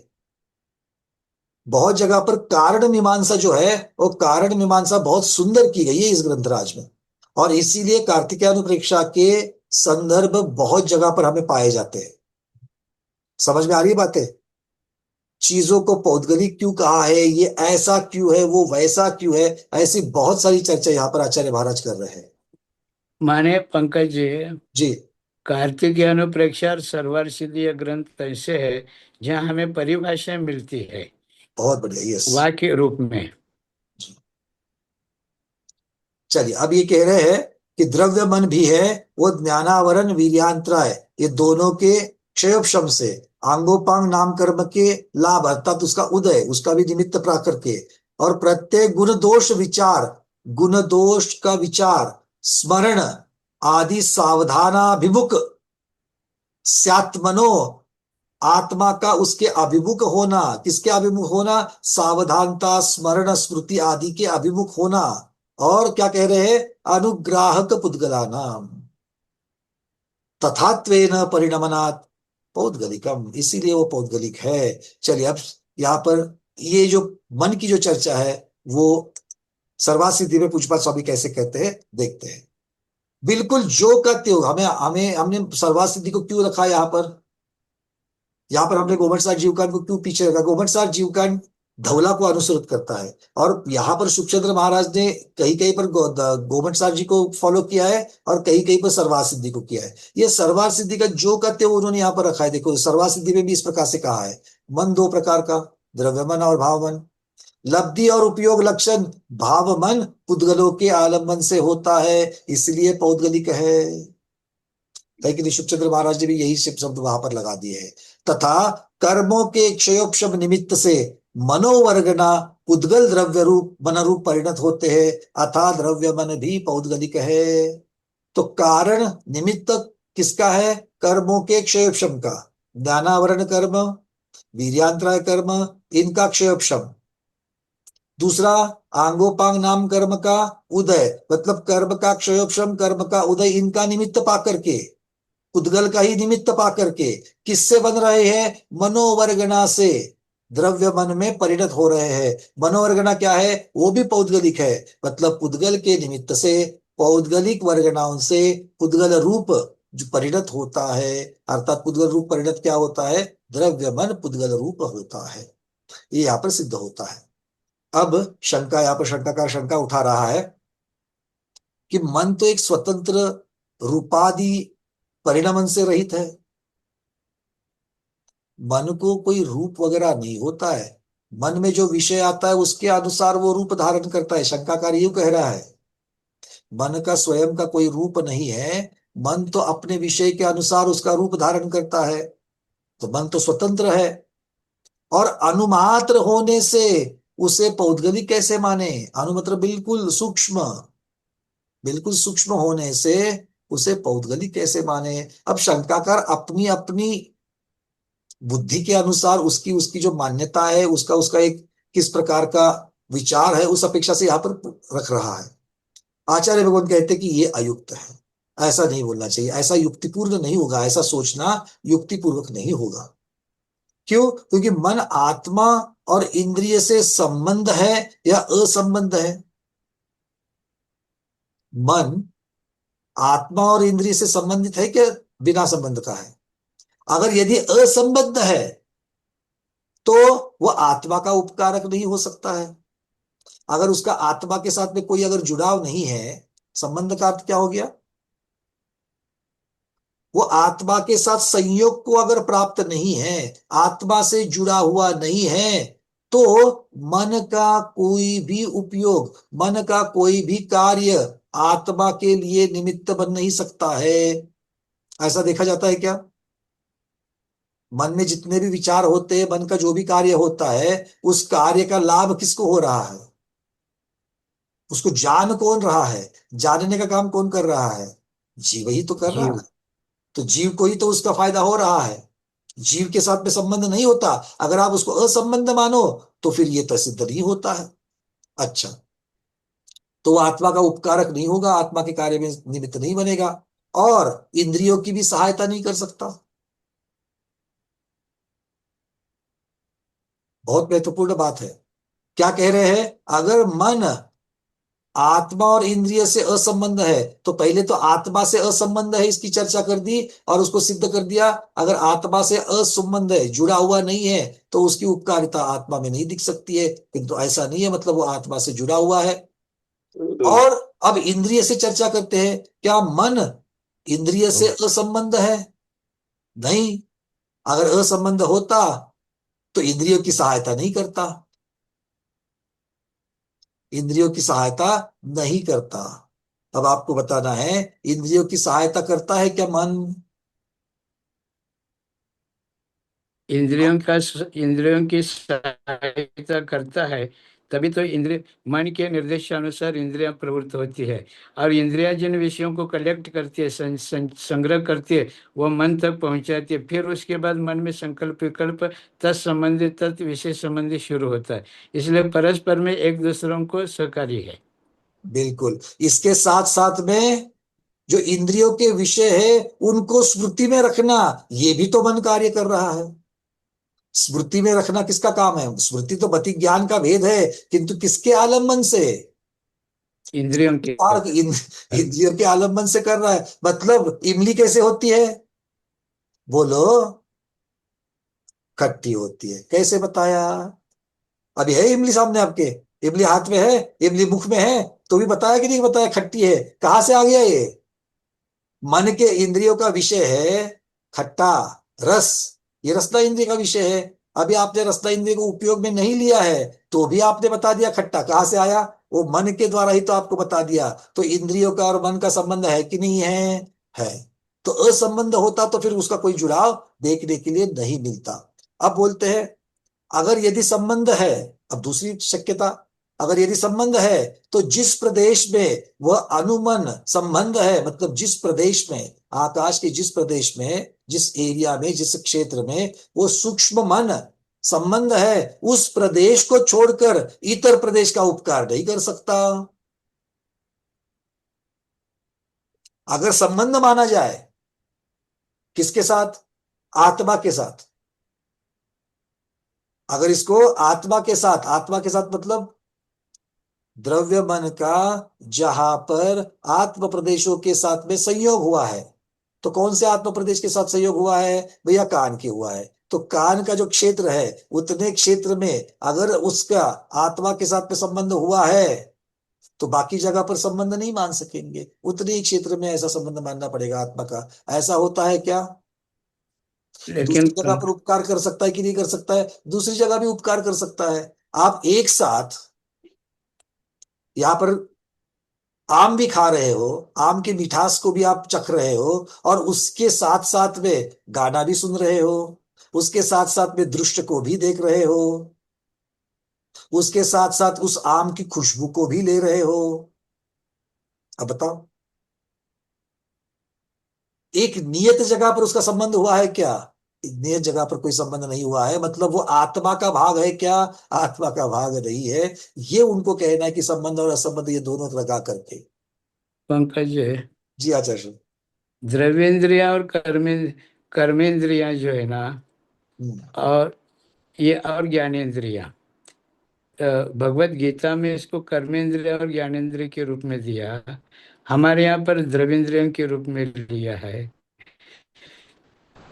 तो द्रव्येंद्रिया तो नियत है, लेकिन भावेंद्रिया जिस आत्मा में है वह आत्मा प्रदेश की अपेक्षा भले वह भेदता को लिया हुआ असंख्यात प्रदेशी हो, लेकिन द्रव्य की अपेक्षा वह अखंड है, एक है।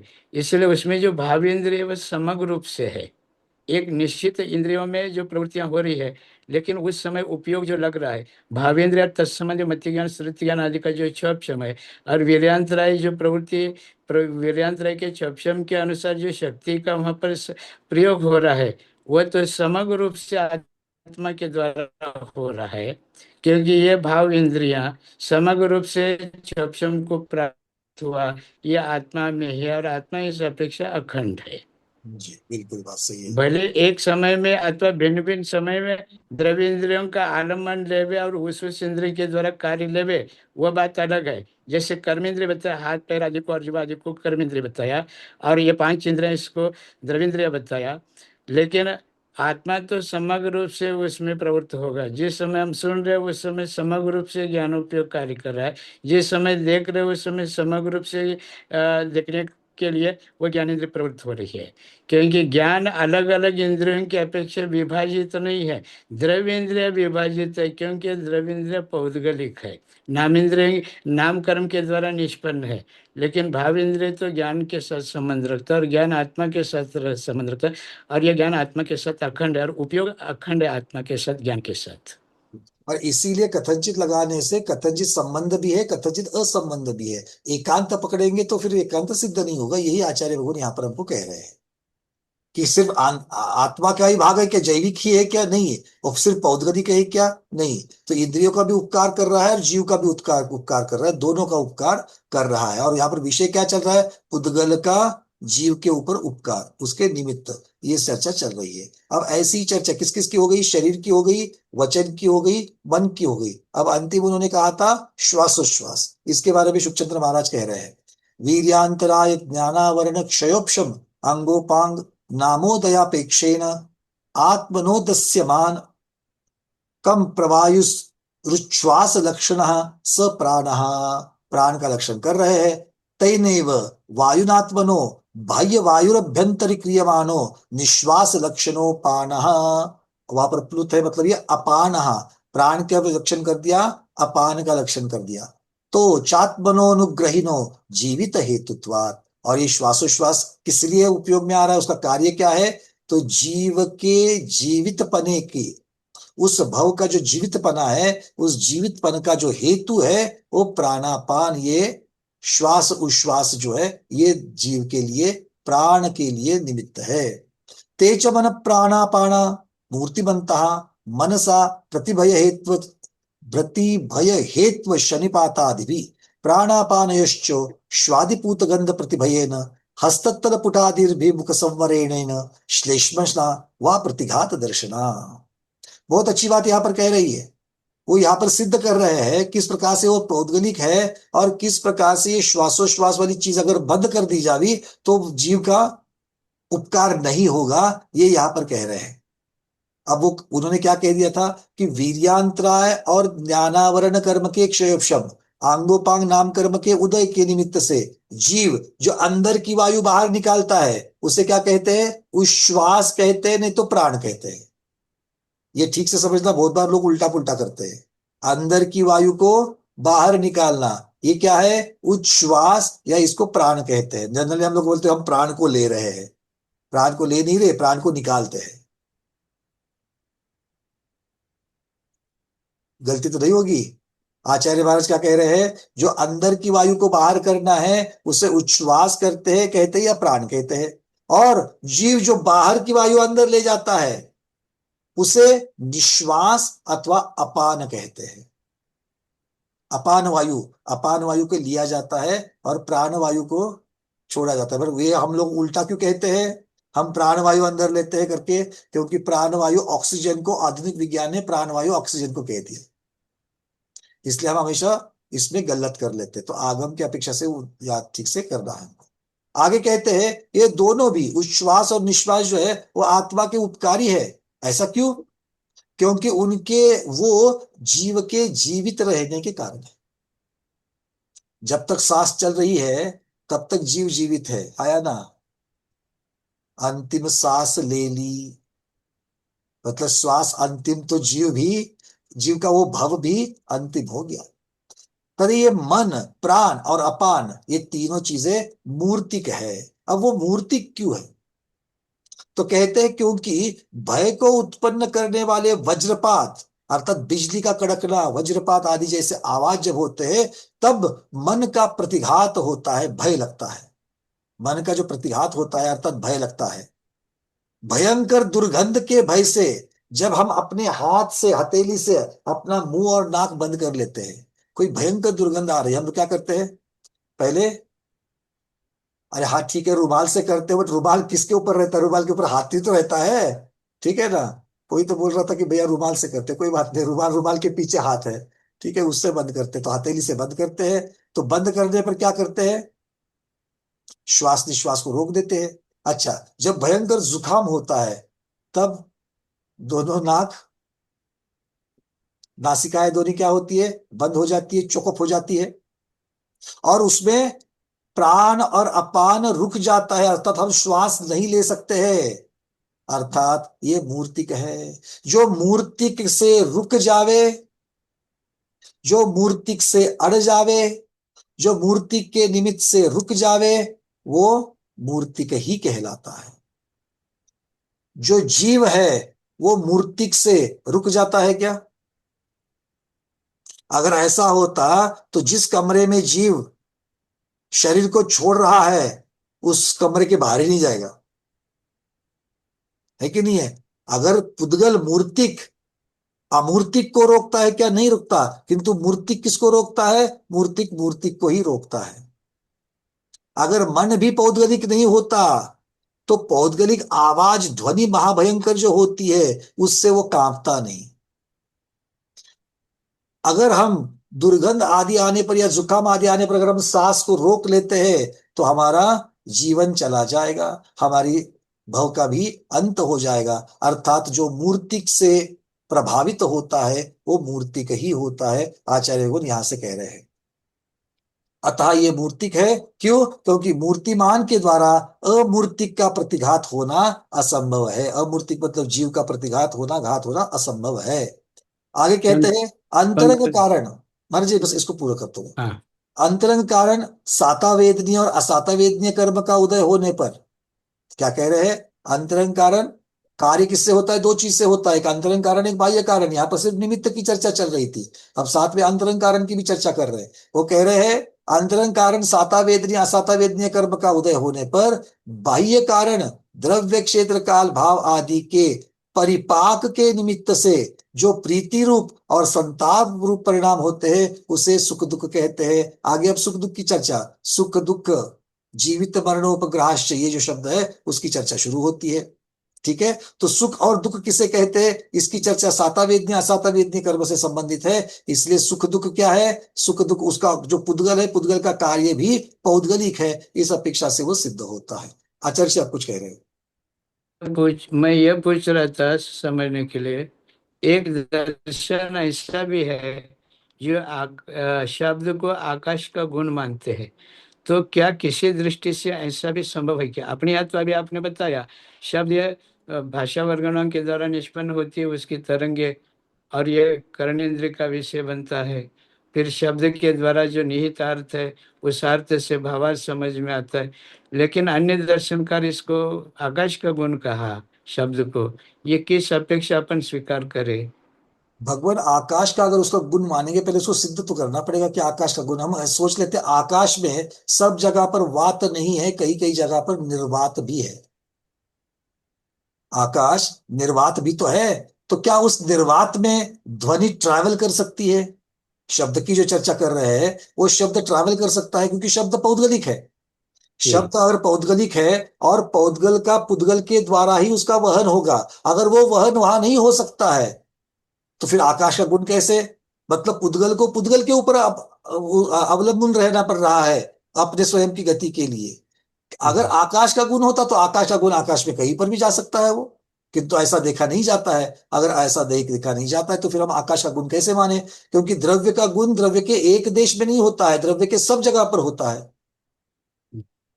तो निर्वात आकाश, जो निर्वात जहां जहां पर है वहां पर शब्द की निर्मिति या शब्द का वहन देखा नहीं जाता, इसलिए हम उसको स्वीकार नहीं कर सकते कि शब्द आकाश का गुण है, ऐसा नहीं कह सकते।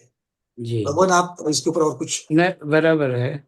क्योंकि शब्द अगर अमूर्तिक होता, क्योंकि आकाश का गुण माना गया, तो आकाश अगर अमूर्तिक है तो उसका गुण शब्द रूप जो गुण है वह भी अमूर्तिक होगा, फिर वह दरवाजे आदि के द्वारा प्रतिपादित नहीं होगा। जबकि प्रत्यक्ष में और अनुभव में ये प्रतिपादित होता हुआ अपन अनुभव करते हैं।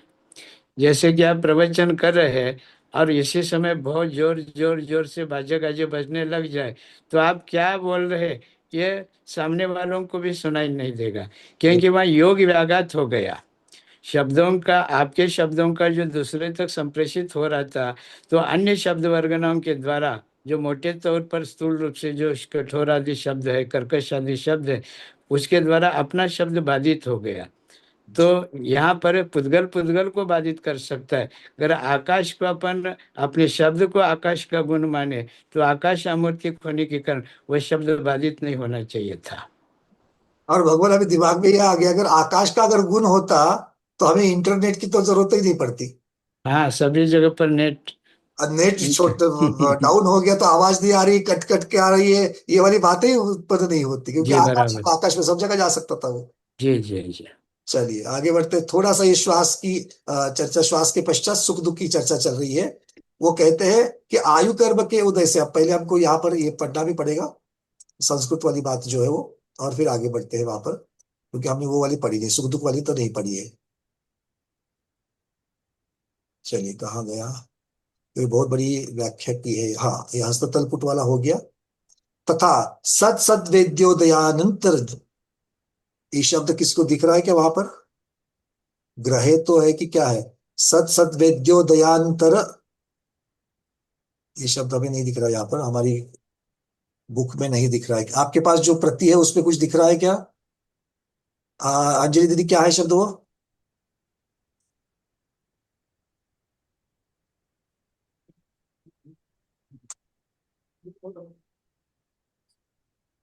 कुसुम दीदी, क्या है? हाँ, सत सत वेद्योदयानंतर नंतरंग है तो अंतरंग है तो, अंतरंग है तो, अच्छा अंग, क्योंकि अंग का शब्द वहां पर आ उसको गया। अलग करेंगे तो अंतरंग। ठीक ठीक ठीक, चलो। सत सत वेद्योदयांतरंग हेतु सती बाह्य द्रव्यादि परिपाक निमित्त व शेनोत्पद्यमान प्रीति परिता पर रूप परिणामो सुख दुख के, सुख दुख की परिभाषा कर रहे हैं। क्या है सुख दुख की परिभाषा? दे लो, क्या कह रहे हैं, देखो सुख दुख की परिभाषा में, जो साता वेदनीय और असाता वेदनीय कर्म का उदय होने पर यह अंतरंग निमित्त होगी, कर्म का उदय। और बाह्य निमित्त क्या है? द्रव्य क्षेत्र काल भाव आदि के निमित्त से जो प्रीति रूप और संताप रूप, या तो प्रीति रूप होते हैं। अब द्रव्य क्षेत्र काल भाव में हमें अच्छी लगने वाली जो चीजें इष्ट है वो मिले तो सुख होगा, अनिष्ट होगा तो दुख होगा। तो इस प्रकार से ये जो परिणाम होते हैं उन्हें सुख और दुख कहते हैं। अब चूंकि यहाँ पर अंतरंग कारण क्या है? अंतरंग कारण क्या है? कर्म का उदय, और कर्म पौद्गलिक है। और जो बाह्य कारण है वो क्या है? वो भी तो पौद्गलिक है, क्योंकि पुद्गल के निमित्त से ही हम सुखी होते हैं और पुद्गल के निमित्त से हम दुखी हो रहे हैं। तो ये इसीलिए जिनके कारण से हम सुखी दुखी हो रहे हैं वो सुख दुख जो कार्य है उसका, वो भी पौद्गलिक ही है, पुद्गल का ही उपकार है। आगे कह रहे हैं आयुर्वेदेन भवस्थिति विभ्रतो जीवस्य प्राणापान क्रिया विशेष उच्छेदो मरणम। अब वो मरण की परिभाषा कर रहे हैं कि मरण किसे कहेंगे, और मरण किसे कहेंगे ये परिभाषा के साथ सिद्ध हो जाएगा कि वो मरण भी पुद्गल का ही उपकार है। आयु कर्म के उदय से किसी एक भव में स्थित जीव की श्वासोश्वास क्रिया का जारी रहना जीवन और उसका नष्ट हो जाना मरण है। अर्थात ये सुख दुख जीवन भी मरण और जीवन और मरण भी पौद्गलिक है, ऐसे आचार्य महाराज कहते हैं। क्योंकि मुंह मूर्तिमान के होने पर ही होते हैं। मूर्तिमान कौन है यहाँ पर? अंतरंग निमित्त कर्म और बाह्य निमित्त पुद्गल, ये भी मूर्तिमान है। उनके होने पर, उनके निमित्त से, उनके कारण से ही जन्म मरण हो रहे हैं, इसीलिए कारण पौद्गलिक है तो उसका कार्य भी पौद्गलिक ही अपने आप सिद्ध हो जाता है। अब आगे चलेंगे। अब ये पुद्गल आदि जो है ये केवल शरीर वगैरह की उत्पत्ति में कारण होकर जीव का उपकार नहीं करते, किंतु पुद्गल भी पुद्गल का उपकार करता है। पुद्गल भी पुद्गल का उपकार करता है। इसकी चर्चा अब यहां से शुरू हो जाएगी। न केवलम शरीरादि नाम एवं निर्वृत्त कारण भूता पुद्गल नाम अपी। अब ये तो कह रहे कि पुद्गल भी पुद्गल का उपकार होता है, उसके लिए दृष्टांत दे रहे, उसके लिए उदाहरण दे रहे। क्या है? कास्यादिना भस्मादि जलादीनाम कतकादि भिर्लोहादीनाम ज्वलनादि विश्वकार दर्शनात्। आप बर्तन साफ करते हो, करते हो कि नहीं करते हो? बर्तन, झूठे बर्तन किससे साफ होते हैं? किससे साफ होते हैं? देखो जरा कुसुम दीदी कलकत्ता को पूछते हैं। बोलिए दीदी। पहले तो राख से साफ करते थे, हाँ, आजकल विम अब राख की पर्याय आ गई, पीतांबरी हो या जो भी हो, अंबरी हो, जो भी हो, आज उसकी पर्याय आ गई है। ठीक है, इससे साफ होता है। और किससे साफ होता है? भस्म से, राख से, भस्म से करते। और राख से, पीतांबर से, जो भी आपके द्रव्य होंगे वो द्रव्य से। और किससे साफ होता है?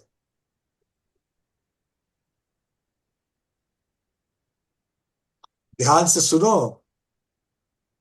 मनीषा दीदी कह रही है शरीर से। बहुत सुन। अगर अकेले पीतांबरी से या राख से अगर शुद्ध होते तो हम बर्तन के ऊपर राख डाल देते और आराम से बैठ जाते, अपने आप बर्तन साफ होते। क्या कितना अच्छा होता ना, काम वाली की झंझट ही नहीं। सिर्फ आप उसके ऊपर राख डाल दो, नहीं तो पीतांबरी डाल दो और अपने आप क्या। और क्या वो व्हील साबुन बहुत कुछ आता है ना, नींबू वाला, बिना नींबू वाला, पता नहीं क्या क्या रहता है, वो सारे के सारे आराम से बैठ जाओ। नहीं, उसको फिर हाथ से भी तो, हाथ क्या है? वो भी पुद्गल है। तो पुद्गल से पुद्गल साफ होना, ये क्या है? ये पुद्गल का पुद्गल में, उसके कार्य में निमित्त है, उसके पुद्गल का पुद्गल में उपकार अर्थात निमित्त है। चलिए आगे क्या कह रहे हैं। दूसरा, जैसे जल का लोहा आदि के ऊपर उपकार होता है। आपने देखा है तलवार को धार कैसे लगाई जाती है? आपने देखा चाकू को धार कैसे लगाई जाती है? उसके लिए एक शब्द भी आता है, उसके ऊपर पानी चढ़ाना। धार लगाते लगाते, उसको तेज करते करते उसमें पानी का संस्कार किया जाता है। कंपाय सांभोवत सन्मार्गे असंस्यार्ची। जी, अयश अंबोवत। ऐश यानी लोहा, अम यानी जल। यही ये शब्द ही यहां पर उन्होंने रखे हैं। तो ये जल का उपकार, गर्मा गर्म लोहा, उसको पानी में ठंडा कर दिया, क्या हो गया? उसमें कठिनता बढ़ जाती है। देखो जहाँ इस्पात के कठिनता बढ़ कारखाने रही है। ना, इस्पात के कारखाने, हम भिलाई में बहुत पहले ब्रह्मचारी जी अवस्था में गए थे, जी तो वहां पर जो गरम लोहा जो पटरी बन के निकलता है, वह आगे जाकर के उसमें पानी के अंदर से ही उसे गुजरना पड़ता है। इसलिए ऐसा लगता है कि ये बादल उड़ रहे हैं, क्योंकि भाप बनता है पानी का। वो सारा का सारा बहुत बड़ा पानी का स्टोर वहां है। वो पानी उसके ऊपर जाता है तो वो इतना कठोर मजबूत होता है। जी, जमशेदपुर टाटानगर में भी हमारा काफी कार्य रहा, तो हमें भी ये देखने का सौभाग्य मिला कि शाम को देखा जाए तो वहां पर भाप के बादल उड़ते रहते हैं। इतना वहां पर दिखाई देता है, खुले में तो दिखाई देता है। गर्म लोहे पर पानी डालने से वो मजबूत बनता है। तो ये उस पानी का लोहे के ऊपर, एक पुद्गल का एक पुद्गल के ऊपर उपकार है। एवं औदारिक वैक्रिक आहार का नाम कर्मोदयाद आहार वर्गणया त्रीनि शरीरान्निश्वास निश्वासोच तेजस नाम कर्मोदयात तेजो वर्गणया तेजस शरीरम कार्बन नाम करो कर्मोदयात कार्बन वर्गणया कार्बन शरीरम स्वर नाम कर्मोदयात भाषा वर्गण्या वचनम मनो इंद्रियावरण क्षयोक्षमो क्षयोपशमोपेत संज्ञिनो अंगोपांग नाम कर्मोदयात मनोवर्गणिया द्रव्य मनश्च भवतीत्यर्थ। किससे क्या क्या बनता है, किससे क्या क्या बनता है? पर्याप्ति बीच में, पर्याप्ति उसको कार्य में परिणमन की शक्ति है। एक साइड में रॉ मटेरियल, दूसरी साइड में फिनिश प्रोडक्ट। एक साइड में क्या ले लिया? आहार वर्गना ले ली। इस साइड में क्या आ गया? आहार पर्याप्ति से औदारिक शरीर बन रहा है, वैक्रयिक शरीर बन रहा है, आहारक शरीर बन रहा है। भाषा वर्गना ली, भाषा पर्याप्ति के द्वारा यहाँ पर शब्द पुद्गल बन रहे हैं। तेजस शरीर, तेजस वर्गना ले ली, तेजस शरीर बन रहा है। मनोवर्गना ली, मन पर्याप्ति के द्वारा द्रव्य मन बन रहा है। तो ये सारी चीजें जो है, ये सारी चीजें जो है क्या है? इस प्रकार से एक पुद्गल का दूसरे पुद्गल, क्योंकि रॉ मटेरियल भी पुद्गल, उसकी शक्ति भी पौद्गल से प्राप्त हुई, पौद्गलिक शक्ति जीव के पास। जो पर्याप्ति की जो शक्ति प्राप्त हुई है जीव को, वो किसकी अपेक्षा से है? पर्याप्त नाम कर्म की अपेक्षा से है। और अगर वो जीव की शक्ति होती तो सिद्ध भगवान में भी दिखती। सिद्ध भगवान में पर्याप्ति वाली शक्ति नहीं दिखती, वो संसारी जीव में ही दिखती है। तो संसारी जीव को कहां से प्राप्त हुई? पुद्गल कर्म से प्राप्त हुई, इसलिए वो शक्ति भी पौद्गलिक है। तो पुद्गल रॉ मटीरियल पुद्गलिक शक्ति से पुद्गल रूप कार्य में परिणत होता है, इसलिए वो एक पुद्गल का दूसरे पुद्गल के ऊपर ये निमित्त या उपकार माना जाता है। उक्तम च, कहा भी है, आहार वग्गना दो तिन्नी शरीरानी होती उत्सासो निस्सासो विय तेजो वग्गन खंदादु तेजगम। ये ग्रंथों में, अन्य ग्रंथों में कहा भी गया है कि आहार वर्गना से 3 शरीर होते हैं और उच्छ्वास श्वास निश्वास आदि होते हैं। तेज वर्गना आदि के भी स्कंदों से तेजस शरीर आदि बनता है। औदारिक वैक्रिक आहार नामानी त्रीणी शरीरानी उच्छ्वास निश्वासोच्चाहार वर्गनाया भवंती तेजो वर्गना स्कंद तेजस शरीर भवंती। अब इसके आगे और क्या कह दिया?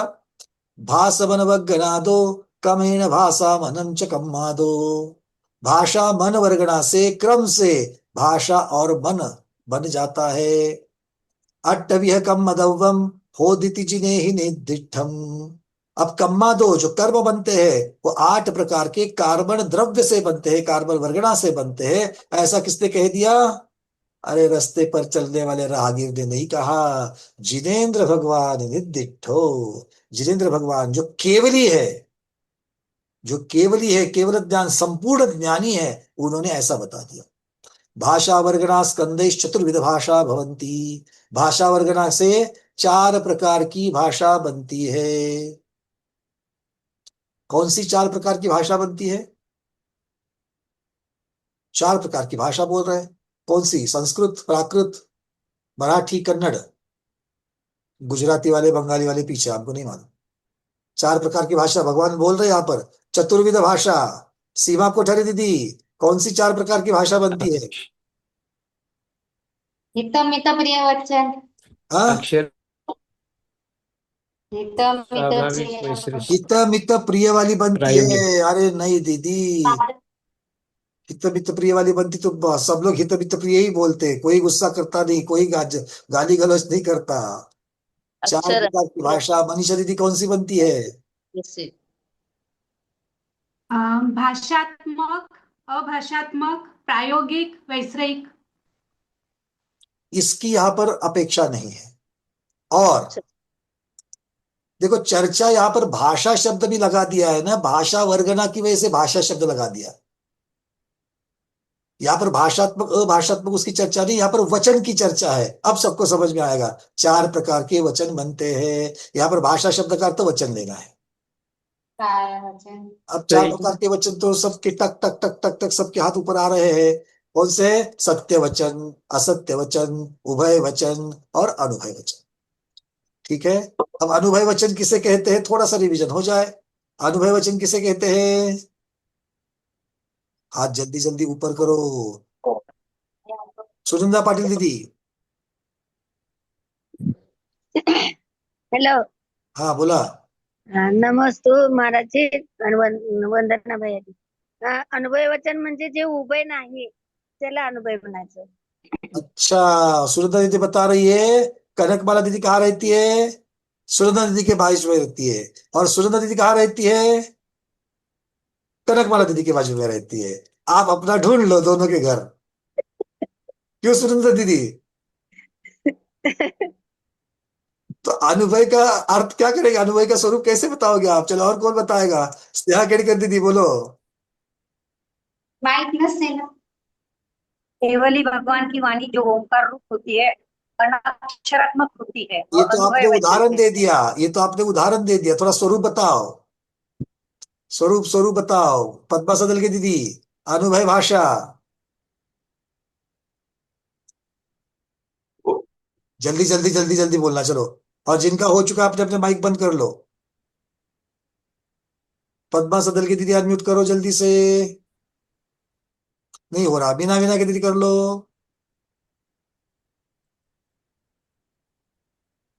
भैया जी जिसमें सत्य भी नहीं असत्य भी नहीं, कहाँ वहां जाना है, कोई निश्चित जो स्थान नहीं है। सत्य भी नहीं असत्य भी नहीं, उत्तर सही है किंतु अधूरा है, उसको पूर्ण करो। स्मिता दोषी दीदी। आप कहाँ जा रहे हो? मुझे ब्राह्मण उदाहरण नहीं चाहिए, उसकी परिभाषा पूरी करो। उदाहरण तो आप सबके पास है। 10 प्रकार की 9 प्रकार की जो है आमंत्रणी आदि, वो सब ठीक है। अनिता पहाड़ी दीदी बताओ। जो सत्य भी नहीं असत्य भी नहीं, और क्या चाहिए उसमें? इसमें ठोस निर्णय नहीं होता। बहुत बढ़िया, बहुत सुंदर। जो सत्य भी नहीं असत्य भी नहीं और जिसमें ठोस निर्णय नहीं होता, वो अनुभय वचन हो। कहाँ जा रहे हो? ठोस निर्णय ही नहीं है, क्योंकि सत्य और असत्य में ठोस निर्णय होता है, अनुभव में ठोस निर्णय नहीं होता। बहुत बढ़िया। अपने अपने माइक्स बंद कर लो। ये 4 प्रकार के वचन हो गए। आचार्य भगवान आगे कह रहे हैं अब, मनोवर्गणा स्कंदर द्रव्य मनहा। मनोवर्गणा के स्कंद से बनने वाला द्रव्य मन। कार्बन वर्गणा स्कंधर अष्टविधम कर्मेति। कार्बन वर्गणा से 8 प्रकार के कार्बन शरीर बन जाते हैं, या 8 प्रकार के कर्म बन जाते हैं। जिनैर निर्दिष्टम इति। जिनेन्द्र भगवान ने इस प्रकार से कहा है। जाव संसारम यावत काल संसारम मर्यादिकृत्य जीवानाम उद्गला उपकारम कुर्वन्ति। जब तक जीव इस संसार में है तब तक पुद्गल का जीव के ऊपर उपकार होता ही रहता है। तो इसीलिए आत्मा आत्मा आत्मा स्व स्व स्व, ये एकांत से मत पकड़ो।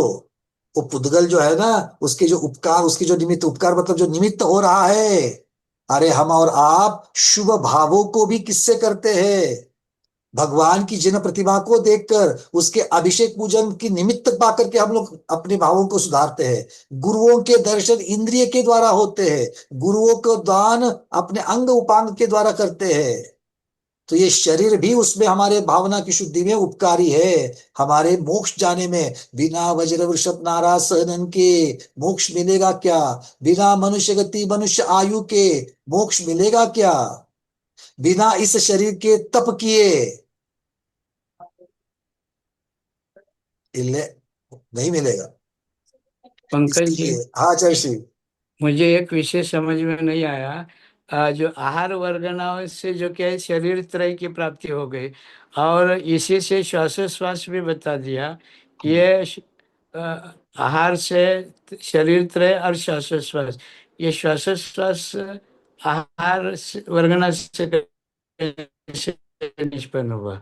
जी, आहार वर्गना से पहली जो पर्याप्तियां है, जैसे ठोस आदि से चीजें, ठोस और खल रूप और रस रूप आदि जो बना रही है, उससे फिर हड्डी आदि चीजें बन रही है। वैसे ही हमारी जो रेस्पिरेटरी सिस्टम जो है, जिसको हम शरीर नाम कर्म के अंतर्गत ले लेते हैं, तो जो रेस्पिरेटरी सिस्टम है, जैसे हमारे फेफड़े है, तो फेफड़े ही इस शरीर का भाग है। उसके कंपन पाने से, उसके आकुंचन और प्रसरण होने से ही तो सांस अंदर जा रही है और बाहर जा रही है। भले वो आत्मा शरीर इन दोनों के संयोग से हो रहा है, और उसके पीछे वो करने की शक्ति पर्याप्ति से प्राप्त हो रही है, किंतु ये सारी चीजें जो है, ये संसारी जीव के पास कैसे आ गई? तो संसारी जीव के पास पुद्गल की वजह से आ गई। और कौन से पुद्गल की वजह से आ गई? तो औदारिक शरीर में जो फेफड़े है, वो मुख्यतः से इस प्रकार से आ गई। ये उदाहरण है। अब प्रश्न ये चलेगा कि देवों में और नारकियों में फेफड़े होते हैं क्या? वहां पर फेफड़े ना हो, किंतु कोई ना कोई तो सिस्टम उनके शरीर की है ही है, जिसकी वजह से वो श्वासोश्वास कर रहे हैं। तो हर एक, जी और अब जैसे पेड़ पौधों के पास में वो भी तो श्वासोश्वास कर रहे हैं, क्योंकि उनके पास श्वासोश्वास प्राण है, 4 प्राणों में से। तो वो कैसे कर रहे हैं? तो आधुनिक विज्ञान में हमको कहता है कि वो पत्तों के द्वारा अपना श्वासोश्वास करते हैं। मछलियां कैसे करती है? कल्लों को आगे पीछे करके करती है। हाथी भले कान को इधर उधर करता है, पर वो उससे वो श्वासोश्वास नहीं करता है, किंतु मछलियां कल्लों को आगे पीछे करके उससे श्वासोश्वास करती है। कोई शरीर से करती है। तो अलग अलग स्पेशीज में, अलग अलग जीवों में अलग अलग प्रकार के श्वासोश्वास की यंत्रणा बनी हुई है। तो वो जो यंत्रणा है, वो यंत्रणा ही पुद्गल का निमित्त है, पुद्गल का उपकार है, ये आचार्य भगवान यहाँ पर कह रहे हैं। चलिए अब आज इतना ही रखते हैं। ये मुख्यतः से 209 नंबर की गाथा ऑलमोस्ट हमारी आज पूर्ण हो चुकी है। 1-2 लाइन बची है, वो हम कल ले लेंगे, क्योंकि आचार्य महाराज विराजमान हो चुके हैं। आज के स्वाध्याय को गुरुओं के श्री चरणों में बारंबार नमोस्तु वंदनामि इच्छाकार करते हुए यही पर समापन करते हैं। जैनम जयतु शासनम, जैनम जयतु शासनम, जैनम जयतु शासनम।